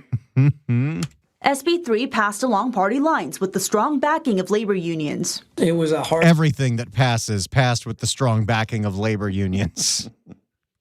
Fought battle between the business community and labor organizations. At the time, labor unions had their Fight for 15 movement rally. Well, we're way past that. Because 15 ain't enough. Heck, 20 ain't enough. I don't know how anyone affords to live here. For $15 minimum wage. Via SB 3, the legislature landed on a phase-in approach to that $15 an hour. Starting in 2017, when SB 3 took effect, the legislature raised the minimum wage each year. By 2023, all California employers were paying $15 an hour. Since then, the governor... And don't forget that this is the base minimum wage for all jobs, but Gavin, through his fast food council, passed a blanket $20 an hour minimum wage for fast food workers, which is a lot of those entry-level jobs. And then I think it's a $25 an hour minimum wage for hospital workers. And don't forget the LA City Council passing the $30 an hour minimum wage by 2028 for tourism workers. And we know what happens when you do this. We've seen it in the fast food world, where automation, which is going to happen anyway, is accelerated, and many of these jobs are eliminated. The Department of Finance has been tasked with calculating the annual inflation adjustment on or before August 1st of each year. SB 3 mandates the use of the United States Consumer Price Index for urban wage earners and clerical workers to calculate inflation. Increases are capped at 3.5%. This most recent increase to $17.40 starting January 1st is a 3% raise. Big picture, the I'd like a 3% raise. Yeah, good luck. State's not losing a ton of money or having to invest a ton of money because of this minimum wage increase every year. No, not as we see it. This is really, in terms of the net effect on the state budget, we would say very modest. Is that guy trying to hide a hickey? What do you think he was doing? Kirstein with the Nonpartisan Legislative Analyst Office says part of the reason is that when their incomes change, their eligibility for health and social services programs change. Meaning fewer people enrolled in taxpayer-funded safety net programs like Medi-Cal and CalWorks. As for which low-wage workers benefit most, Kirstein says those in in-home supportive services and developmental services. Certain industries as well as local jurisdictions are excluded since they offer their own higher minimum wage. Is the biggest takeaway for Californians that, oh yeah, I'm making more money starting next year. That's a reasonable takeaway. Again, it's an inflation adjustment, so they're kind of making from a I love how many things are adjusted for inflation that are in fact inflationary, like the gas tax or this. Well, what's going to happen, and I've said it before, I'll say it again, is this is going to create all new issues, which are going to relate to AI. And there's going to be pushback saying AI is eliminating all of these jobs. We need universal basic income because AI is taking over. Well, why do you think that's happening?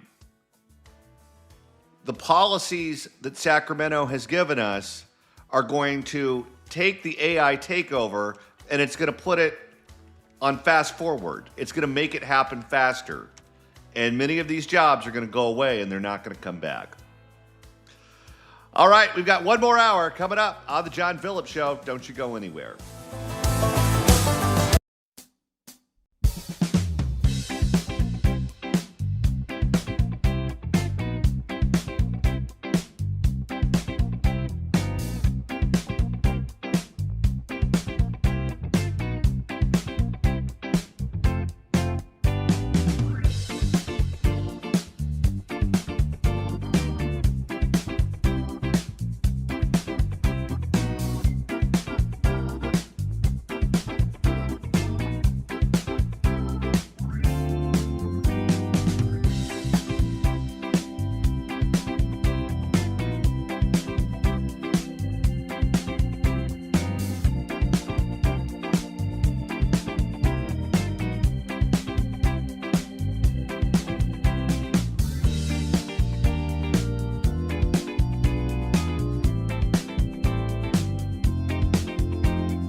Everything the mainstream media left out.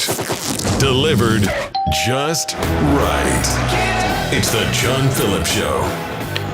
And we continue at 2:05 in the afternoon on the John Phillips Show. Mr. Randy Wings in Culver City. John, we're broadcasting live on the radio, 790 KABC in Southern California, 810 KSFO in the Bay Area and the North State. And, of course, we're broadcasting live on YouTube every single day. The website, real easy to find. You can watch us, react to the videos along with us, and play around in the chat room at johnnydon'tlike.com. Takes you right to the channel. Go to johnnydon'tlike.com. Subscribe. We're almost at 4,000. Hit the like button. Hit the bell so you're notified whenever we go on the air. And after we get off at 3, there's tons of on-demand content on the channel, including best segments from the show, some of our interviews, and, of course, the Accountability Podcast. 800-222-5222 is the telephone number, 1-800-222-5222. It is our pleasure to welcome our next guest to the program. He is the host of Ramin Real Talk on YouTube. You can click subscribe when you check out his YouTube page, and definitely check out the videos. Ramin Ekitar, welcome. Well, how are you, man? I'm good. Thank you so much for stopping by this afternoon. I appreciate you guys. Awesome show.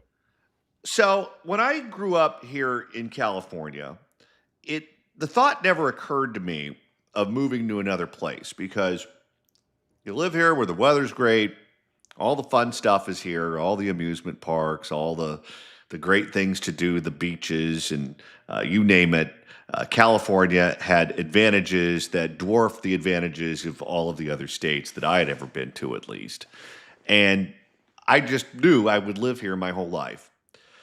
Now, when you talk to nieces and nephews and the children of your friends and people who are growing up here right now, almost to a person, none of them plan on staying here. None of them plan on buying a house in California, even though in-state tuition is relatively cheap and inexpensive at the UCs and the Cal States. They don't have a desire to even stick around that long. They want to move on to other places with greener pastures where they don't have the homeless problem. They don't have the retail theft problem. They can buy a house. They can raise a family. They have opportunities that just no longer exist in California. And it seems like instead of making things better, Sacramento just doubles and triples and quadruples down on all of the policies that make this place unaffordable and undesirable to live. And I know our population's in decline right now. I don't see that changing anytime soon, given the circumstances that we have. Your thoughts? It's a complete debacle. It's almost on purpose, as if, right? Because even the cost of housing, for instance, I think somewhere around $145,000 before you put a stick in the ground. It's what it costs you for these mandates. What is it called? The Coastal Commission, CEQA, all these tie into the sewer, tie into the electric grid. It costs you $145K before you put one piece of wood in the ground, and that's why the price of housing is so expensive. But we're doing it to ourselves in California with all these rules and regulations, the water issues. I think you were going to talk about the high-speed rail train. One tax after another, one hole to fill after another, and it never stops. The holes get bigger and bigger, and we never stop paying for it. And the cities in particular, because you go to Orange County, it's still relatively normal there. You go to portions of San Diego County, the Inland Empire, it's still relatively normal. But you go to Oakland, you go to Los Angeles, and it's like the day after the end of the world. The big cities in California just do not function. The zombie apocalypse, and I blame some of that. Actually, I blame most of it on NGOs because it's become an industrial complex. You mentioned Oakland; that's right up the street from me. I spent some time on Skid Row a couple of weeks ago, and it's like you're walking into a zombie movie. It's completely different landscape. It looks like a third world country, and we live, like you said, in one of the most beautiful states I think in the entire the country. We got oceans, we got mountains, we got skiing, we got boating. You name it, we got it here. Great weather, great people. Unfortunately, run into the ground. What is your prescription for cutting off these corrupt NGOs who are both bankrupting us and making our problems worse? Stop feeding them. Period. You know, you're in LA, right, John? I'm in Riverside County. Yeah, to me that's LA, right? So I'm a North California guy. Everything below me is LA. All right. So, but you know, it's amazing. The homelessness went up 3.1% is what Karen Bass is saying, but some estimates are saying over 7% because they changed the wording. It's unhoused or underhoused or whatever. Homelessness has increased. We spent, I think, what, $24 billion on homelessness, and now you're seeing it rise. We are the most popular destination in the country for homeless people. And we've spent so much money fighting it, but that money goes to NGOs. It goes to people who give needles. Like I told you, I was on Skid Row 2-3 weeks ago, and they're getting handed needles. Guys are walking around with a crack pipe out of their mouth. Like instead of a cigarette hanging out of his mouth, he's holding one of those little globe things in his mouth, just hanging out, walking around. It was right in front of the police station, Central District. And I was just shocked to see how pervasive it is. It's crazy. So yeah, we're paying for it and we're getting nothing, not one penny back out of it, and no progress. So what's up? At what point do we say stop it? I don't want to spend any more money on this stuff. Well, the problem with them is that they're politically connected. I mean, you look at the LA mayor's race.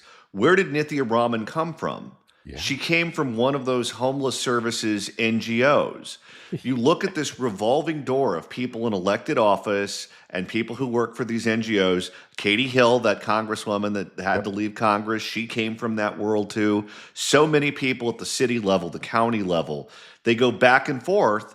And because of these tight-knit relationships that they have where, you know, frequently you'll have an elected who directs money to one of these groups and they sit on the board, and then they'll have money come back to them in the form of campaign contributions, or essentially the group will work to advance the political agenda of the elected official, whether through voter outreach or whatever. And you go, okay, unless some outside entity steps in and stops this, this is never going to end, because it's mutually beneficial for the electeds and the people who run the NGOs. The people who get screwed are the taxpayers, because the problems that the NGOs exist to solve only get worse, because that's not their objective. Their objective is to keep it going forever, because they're making a king's ransom off of it. Yeah, they are. And you got to think of those NGOs and on these political officials as well. You got to think of them as a being, a body. A body's job is to survive no matter what, right? So their only way to survive is to get more homeless people, is to get more drug addicts, is to get more whatever it is, right? That's their survival mechanism. So to get more bodies, I need to keep the homeless industrial complex going. I need to keep the people drugged up and ready to accept services, only to the point where they get a little bit better, and I shove them back into the next NGO's pocket and see what they do. So in terms of fairness, I think the NGOs are running like a business, which is what they're supposed to do. But their customers are, and the customers are unhoused and drug addicts, and we're the guys who are paying it. We're the pipe that pays these people. So that has to stop. It really does. I don't know how you're going to stop it. Even Gavin Newsom's own deal right now with his wife, right? Money coming into the charity. What do they call that? I think something like a kickback happening. But anyway, it is what it is. We have to stop the NGOs. We have to stop these non-governmental organizations and these charities that they're just not working out. To my eye, much of what they're doing is money laundering. Yet they never seem to get popped for it. Or if they do, it's a very rare occurrence, and it's when they get really gross with how they're doing it, and they just get sloppy and not Slap discreet. on the wrist. Yeah. God bless Bill Asaley.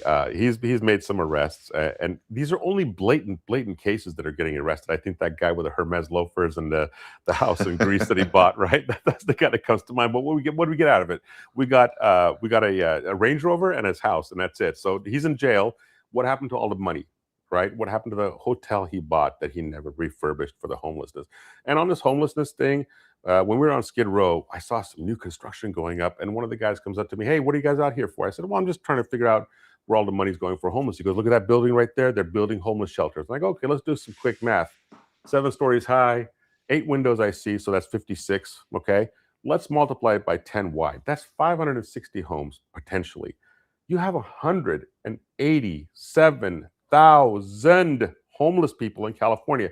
And let's put a quarter down in LA, okay? Let's just make it 200 and we'll make it a quarter of those guys, 50,000. 560, that's not going to house anybody. And what do they do when they get housed too? How long are they going to stay in those houses? And that's your money and my money going to pay for that building going up, number one.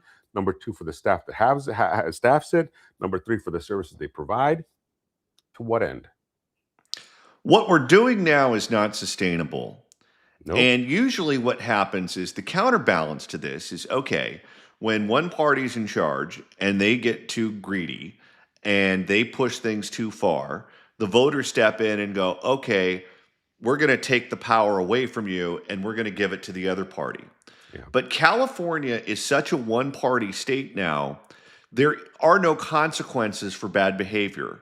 There's no consequences for not delivering.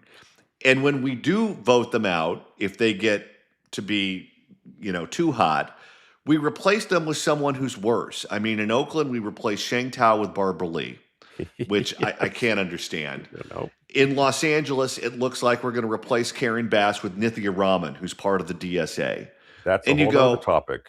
Okay, we're changing the personnel, we're changing the individuals in these offices, but we're either replacing them with someone who sees the world exactly the same way or someone who's going to take us to hell faster.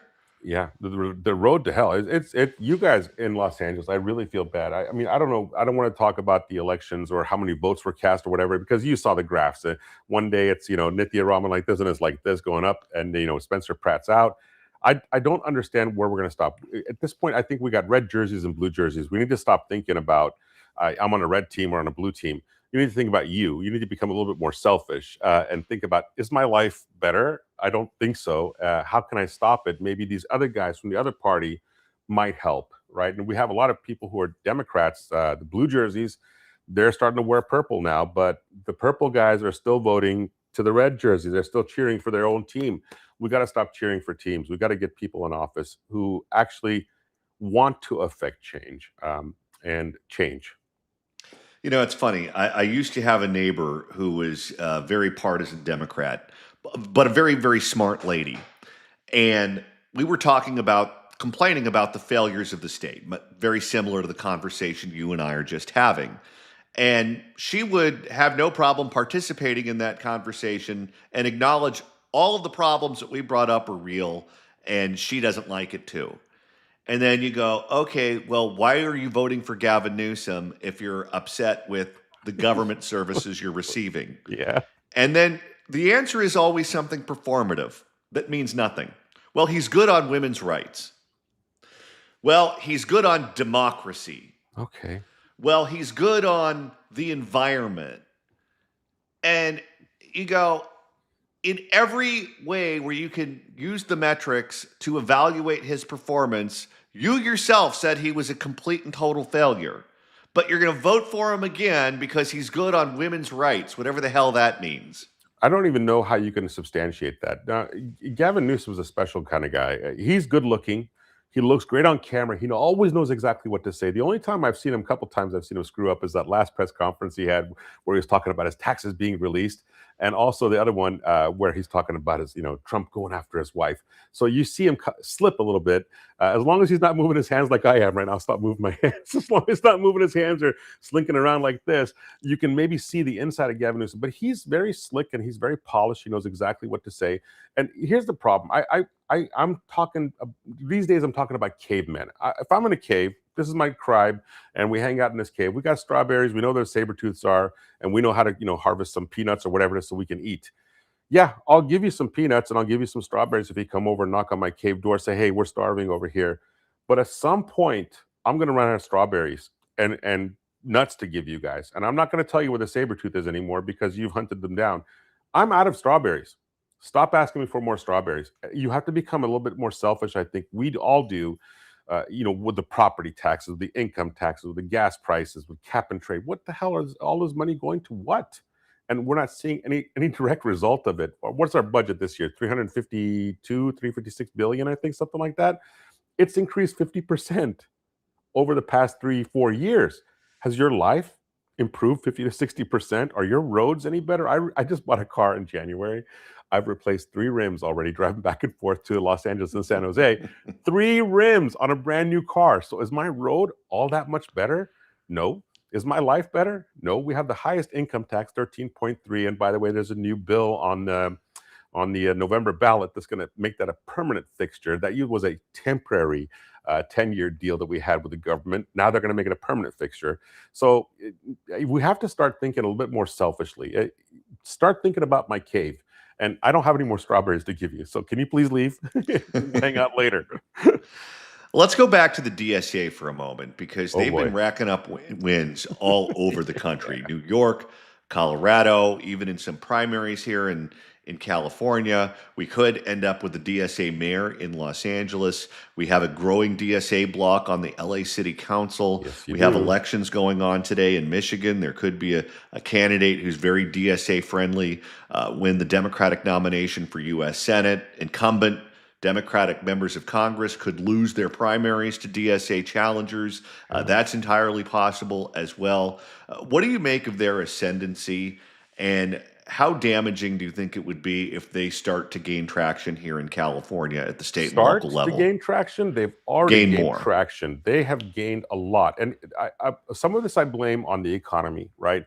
Because if I'm a student and I went to find out gender studies in South Africa or something like that, what is some crazy degree that I got, and I'm not going to get a job for it, I'm still spending my money on Lululemons. I'm going out to Starbucks. I'm sorry, Phil's Coffee, because Starbucks doesn't cut it, right? So I'm upscaling my coffee. I'm still doing the same stuff I used to do. I call these Lululemon socialists. And they're still, they're poor. They have no money. They went and got a 4-year degree from a nice prestigious school, spent $100,000. Now they can't find work. And they're still doing the same stuff they used to do. Well, I think this is a pervasive disease in America. I relate it to a cancer almost. If we don't stop talking about the socialism stuff, or start talking about the socialism stuff, how it has never worked in any economy, in any country, then we're going to be sucked into it, unfortunately. And the stuff they're talking about is crazy. Stop the presidency. Was it stop the Congress or something like that? Stop the Senate. I'm sorry. Stop the Senate. Stop the Congress. Install more. I think judges in the court. They want to jack it up to 12 or 15, I believe, or something like that. The stuff they want to do is develop a new country, not America anymore, not the stuff that we founded 250 years ago. They want to rewrite the Constitution and the inner workings of how we do things. And once we go down that route, it's going to be crazy. They want no police. They want no ICE. They want no border, no jails. Prison is violence is something that they buy into. Right. And it goes to show you what is wrong with the Democratic Party, where they look at these people and they don't look at them as a threat to, I guess, the party itself, and they embrace them. And if they win the primary, okay, we'll all vote for you. How could you vote for someone who wants to get rid of the jails? How could you vote for someone who wants to get rid of the border? They're going into low-level elections where there's not a lot of turnout, and they're going to be able to get the vote. This is what they've been doing. I think, who's that? Francesca Chan, I believe.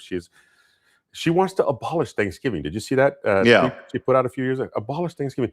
They got such radical ideas, and they've infested the Democrat Party. And they're saying good things now. No, that was something I meant in the past. It's not something I really believe in anymore. They told you what they believe in. If you don't trust them about what they told you, they're going to change their ways once they get into the Democrat Party. And unfortunately, Gavin Newsom was saying this. We're a 10th of addition, not subtraction. Democrats, you're going to lose this country. The stuff, the where you grew up, where your kids grew up, where your parents grew up, this country's not going to be the same once those guys get their feet in the door, unfortunately. And we need to see that. Again, caveman principle, save your cave. Ramin Ekitar, host of Ramin Real Talk on YouTube. Check that out and click the subscribe button.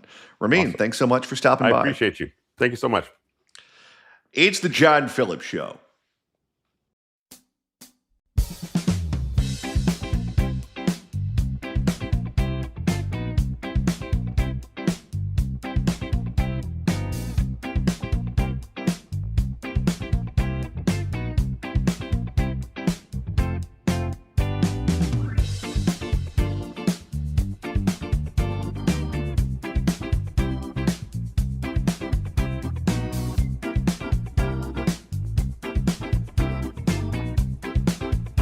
Car accidents happen constantly. If you happen to get hurt in one, you got to call my friend Clark Fielding in the jaws of justice at Fielding Law at 833-88-SHARK, 833-887-4275, 833-88-SHARK. Even a minor accident can lead to a major long-term injury, so don't go at this alone. Get those jaws of justice on your side, helping you out with your case. That's Clark Fielding at Fielding Law. 833-88-SHARK, 833-887-4275. Clark Fielding has got 5-star reviews on Yelp and Google. This is the guy you want in your corner, helping you out with your case, so find out if you have one. Get a free consultation from Clark Fielding in the jaws of justice at Fielding Law at 833-88-SHARK, 833-887-4275, 833-88-SHARK. And go to the website, clarkthesharklaw.com. You can download the accident preparation guide right there at clarkthesharklaw.com. Hurt in an accident? Bite back. Call Clark. 833-88-SHARK. clarkthesharklaw.com. Uh-oh. Did the mouse freeze? Oh, come on. Here we go.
It's the John Phillips Show. 800-222-5222 is the telephone number.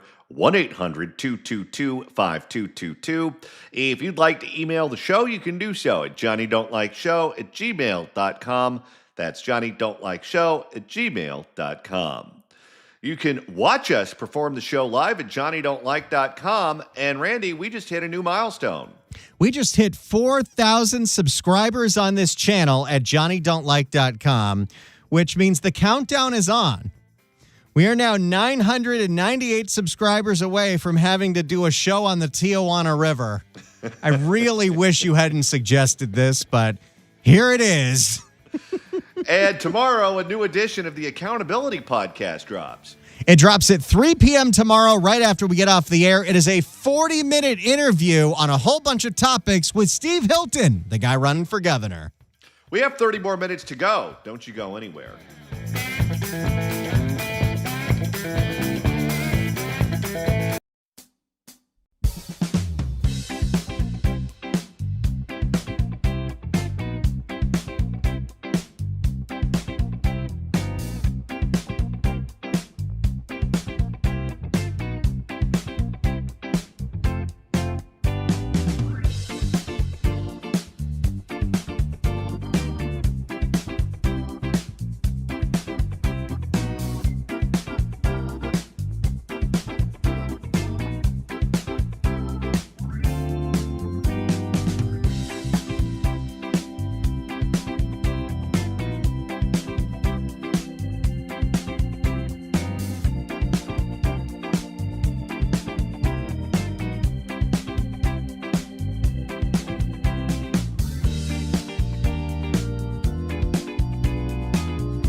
It's the John Phillips Show. 800-222-5222 is the telephone number. 1-800-222-5222. If you'd like to watch us perform the show live, go to johnnydon'tlike.com. And if you're watching us, please hit that like button. It's the big thumbs up.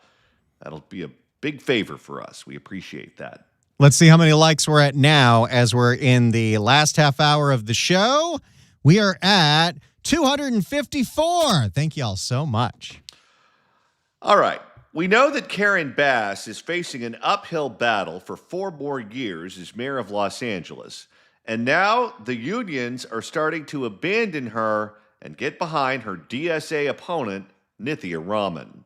Now, Bass still has the support of the majority of the unions and the LA Federation of Labor, but the Carpenters Union, who supported Bass in 2022, has decided to stick the knife in and endorse Nithya.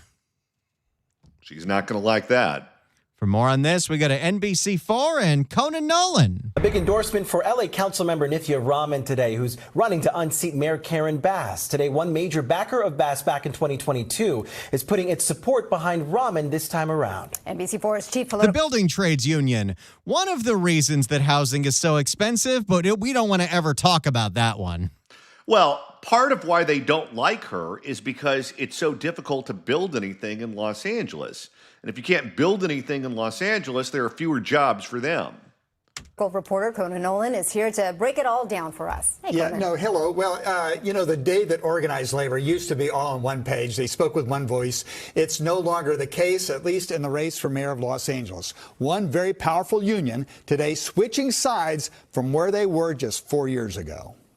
We share your optimism for our city. It was at the time. Oh, it was a long time ago, wasn't it? Optimism for the city. If you could only travel back in time and tell your former self what you were saying. Time, a welcome endorsement in her campaign for mayor. I do love that the builders didn't endorse the builder in the race. Yeah, that one made no sense. 2020. Let's see. Should I endorse the guy that's actually built things that people like the Grove and the Americana, or should I endorse the lady who's known for nothing but being in Congress and doing nothing? Well, and loving Fidel Castro. Oh, there was also that. 22, one that came with funding and a highly produced video announcement. The Southwest Regional Council of Carpenters endorses Karen Bass as the next mayor of Los Angeles. I mean, there will be a lot of work for these guys because she has helped burn down so much of the city. Oh, yeah, she should be the employee of the month. Now in the race for mayor 4 years later, the 60,000-member Carpenters Union has switched sides, today announcing their backing of City Councilwoman Nithya Raman, who used the opportunity to condemn city government for failing to address housing affordability. You're on the city council. You're in charge of the Housing and Homelessness Committee. I want to see cranes rising all over the city of Los Angeles. She's awful, but she's probably going to win. Well, look at our choices. Which one do you want? You want Jim Carrey or Jeff Daniels? I want to see well-paid union workers breaking ground of tens of thousands of new homes near transit and jobs. We need to cut the red tape. We need Never heard that before. train thousands of workers. We need to get shut. You know what, actually, one of Nithya's big complaints about Bass is that when Bass first got into office, she signed that executive order that literally cut the red tape where we were just going to approve whatever development was proposed. And then somebody decides that a single-family home in Sherman Oaks in Nithya's district should be torn down and a 7-story building be replaced in there on a little small family cul-de-sac. And Karen Bass got yelled at by everybody, and she rescinded the executive order. Nithya will double down on that one. Oh, yeah. In the ground. The endorsement. She was the lone voice in support of SB 79 in the city of Los Angeles. But of course, it's not that the city of LA was opposed to Scott Wiener's SB 79. It's that the state zoning plan takes away the local zoning power, which means they no longer have a vehicle to get bribed in. Now, I do think that she was right in one thing that she just said. She said if elected, she'll make sure that there are shovel-ready jobs ready to go. And I do agree with her on that. They'll just be for grave diggers because she's going to defund the cops. Is an outlier. Most labor unions, including the LA Federation of Labor, are strongly backing Mayor Bass for re-election. Heck, it was the LA Federation of Labor was one of the people on that secret tape with Nuri Martinez and Kevin De Leon and Gil Cedillo that were trying to gerrymander Nithya out of a job. She was in Koreatown today cutting the ribbon on a 19-unit affordable housing project for veterans. This development is amazing. Oh, boy. They're both bad. They are both bad. Karen Bass is worse. You said it the other day better than I've ever heard it. Neither of them deserve to win. She deserves to lose. With the neighbors, to do it with the community is the best way housing gets built. The project was the direct result of the mayor's first executive directive to fast-track the development of affordable housing. But she chose not to include a provision requiring union wages be paid to construction workers after she was told it would increase costs by upwards of 20%. Okay, now it's starting to make sense why Bass didn't get that endorsement. Okay, this is all about that money. I mean, look, it's you can talk about impact fees, you can talk about permits, you can talk about the Coastal Commission, but one of the other reasons why it is so expensive to build here is because of minimum wage standards for union contractors when you're talking about building all of these developments. And we don't like to talk about that because, well, those are very powerful unions. It's just like how when we talk about how Karen Bass has made zero effort to actually save production in Los Angeles, it's because all the ideas she's come up with, she's doing in conjunction with the unions, including SAG-AFTRA and IATSE, who, I hate to say this because I'm part of the union, are part of the problem. Which is one of the reasons why the Carpenters Union pulled their support. We know that Los Angeles needs to build. We get it. The mayor needs to make an executive decision in order to expedite the process. The plan that was put in place left workers out of the equation. Fernando Guerra is with the Center for the Study of Los Angeles at Loyola Marymount University. Bass had a complete, almost unified labor support. This cracks that wall and says, I have a major union supporting me. Meaning Nithya Raman. And not only that, a union that has been disappointed because it previously supported Bass. They really thought when they spent money in 2022, they were going to get that money back tenfold in Karen Bass's executive order, and now they're pissed. Well, what they want to do is gum things up, because if they increase the cost to build that are already very expensive by 20%, we're not going to build anything because we're not going to have the money. Yep. Campaign spokesperson for the mayor told NBC4 today that workers are overwhelmingly supporting her re-election bid and that Nithya Raman has no accomplishment from her time on the city council. Karen Bass has no accomplishment for her time on the mayorship, but yes, she's right. Nithya Raman has no accomplishments as a city council person. These are our two choices. Campaign rhetoric.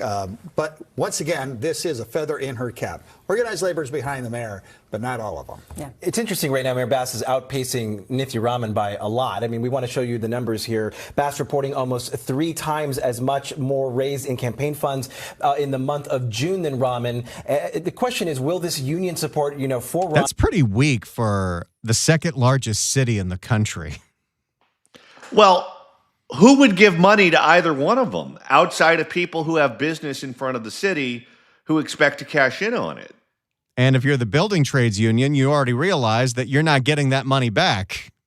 And raise more money. And does she need more money to win this race? She does. And the union said that 4 years ago, they spent upwards of $2 million on behalf of Karen Bass. Wow. Now, there are all sorts of things on the back. Just another pocket of people to blame for Caruso not being the mayor. The building trade unions that spent $2 million to put Bass in. ballot that the unions have to spend their money on. But if they spend anywhere close to that for Nithya Raman, that's a chunk of change.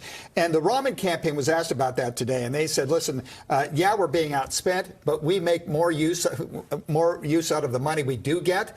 And plus, she has a social media campaign, and we saw that in the race for mayor of New York. That's extremely effective. She has, if you've noticed, there has been one major, I wouldn't call it a betrayal because you knew this was going to happen, but it's definitely in the social media world something positive for Nithya's campaign is the sitting city accountant for the city, the controller, Kenneth Mejia. He has endorsed Nithya going after Bass every single day, and say what you want about that kid's politics. That kid knows social media better than anybody in LA politics. If it's done right, and that's also very cheap. Could that be beneficial to her here in Los Angeles? Completely, and she's really ramped it up. I noticed the mayor's office has ramped theirs up as well. So yes, Karen Bass put out a video today. I can only imagine what's in that video. Well, Karen Bass loves to make these big proclamations that mean completely nothing about bringing back Hollywood, which a few months ago was, hey, we're going to lower permit fees to shoot at the Griffith Observatory by 30%. Today's big proclamation that's going to save Hollywood and stop jobs from going to Toronto is we're going to let you shoot at the 6th Street Bridge, the same 6th Street Bridge that has no lights. And it's all tagged up, too. Yep. Well, maybe that's the kind of movie we need to shoot there. That's a way to get to people who are not watching television, for example.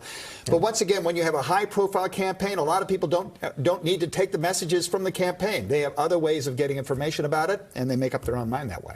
Did you see, by the way, that Nithya did a sit-down interview with Josh Haskell of ABC7, where she was asked about the fact that during the primary, she went on with that super socialist guy, Hassan Piker. And she was asked, why are you going on with a guy who's an obvious anti-Semite? To which she said, well, I think I should go on with anybody, including people I agree with, including people I don't agree with. So, do you think we should have Trish extend the invitation? Don't wait up for a response. I would love to just put out that challenge. I don't know if she would actually say yes, but she said, I will go on any show and talk to anybody. Do you think there's a chance in hell Nithya Raman would actually come on and talk to us and explain her policies? No, she went on with him because she agrees with him. Those two are two peas in a pod. You know what's another weird one was Tom Steyer went on that show, and it was a strange hour. It'll be interesting to see the long-term impact here, yeah. Yep. Thank you so much. All right, we are now just 3 months away from the general election in November. So for much more about the candidates who are running and the issues that are most important to you, open our NBCLA app. There you go. Nithya versus Bass. Nithya gets a big endorsement from the Carpenters Union, mostly because Bass promised them a bunch of money and then didn't follow through with it. If you're watching us on YouTube, click that like button for us. It's the John Phillips Show.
It's the John Phillips Show. 800-222-5222 is the telephone number.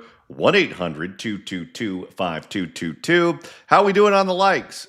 I think we're at 283 the last time I checked. The show's almost over. You can also like it after the show. 285. Look at that. We appreciate it. And once we sign off at 3, there is tons of on-demand content on the channel, including some of our best interviews and favorite segments. If you did not see the Vallejo crime blotter from yesterday, you've got to watch it with LaQuisha. Is a good one. It's on the channel at johnnydon'tlike.com. And, of course, all 5 episodes of the Accountability Podcast. And tomorrow at 3, we premiere the 6th episode of the Accountability Podcast, a 40-minute interview with Steve Hilton.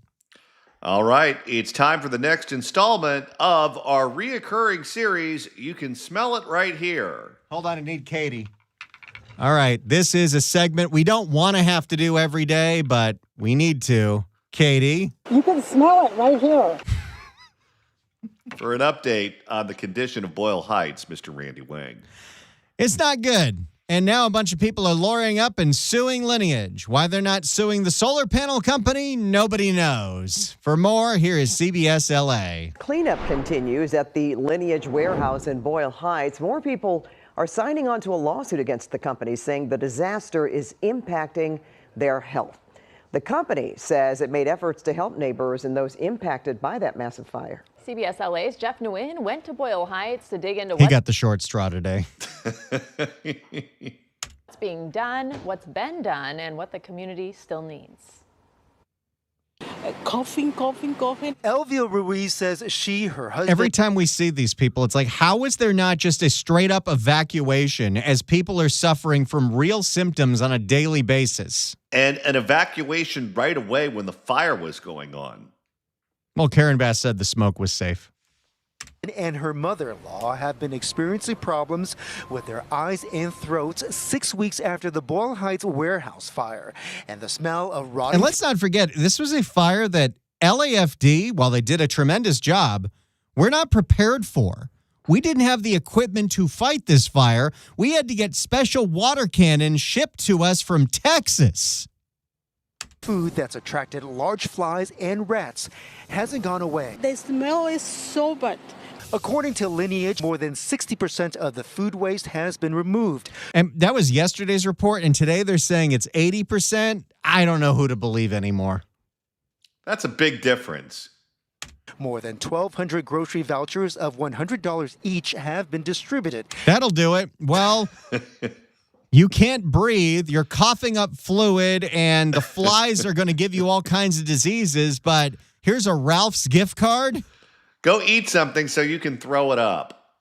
As well as $113,000 in cash assistance cards. The company says door-to-door outreach has been conducted at nearly 800 households. Has anyone knocked on your door? Did they leave a tag on your door or anything like that? No, and I don't know anybody. In a state... Whether it's the city, the county, or the company, they're all like, oh, we've done tons of outreach. We're helping these people. It's very easy for the local news to find these people, and they're not getting help.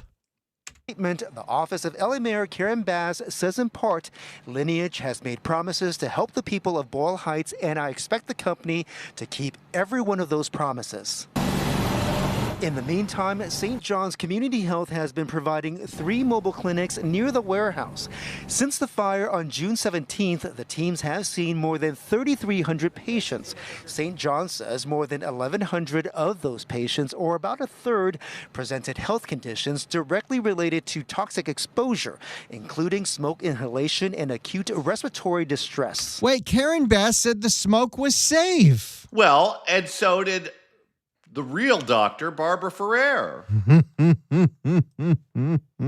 Wash your hands often and always before eating and after toileting.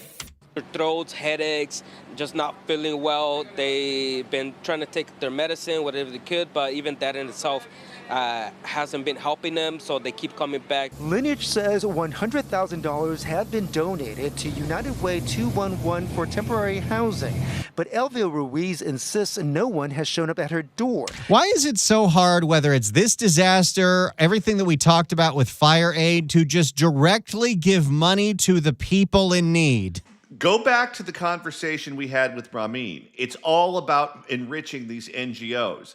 They just need more excuses to give them more money. We asked her if it's possible someone did when she wasn't home. I have cameras outside. My cameras don't lie. In a statement, Councilmember Isabel Jurado, who represents this district, says Lineage has not done enough. And she plans. Also, you haven't done enough, Isabel. Yeah, where's the criticism of Barbara Ferrer? Because in theory, as Barbara Stone said earlier today, the county should be taking the lead on this. They handle public health. The county can't do a damn thing. And what's, by the way, speaking of the county, a lot of the people affected by this are in unincorporated East LA, which means Hilda Solis is your mayor. So good luck with that. A recovery package Tuesday to deliver immediate relief and enforce accountability. Hey, that's the name of our podcast. New episode drops tomorrow at 3. In the meantime, to figure out where the mobile clinics are located, you can go to our website, which is cbsla.com. Be sure to click Seen on TV. In Boyle Heights, Jeff Nguyen, CBS LA. There you go. That's the latest from the You Can Smell It Right Here desk. All right. If you're watching us on YouTube, please click that like button, the big thumbs up before you go. It really helps us out a lot. We'll see you tomorrow at noon.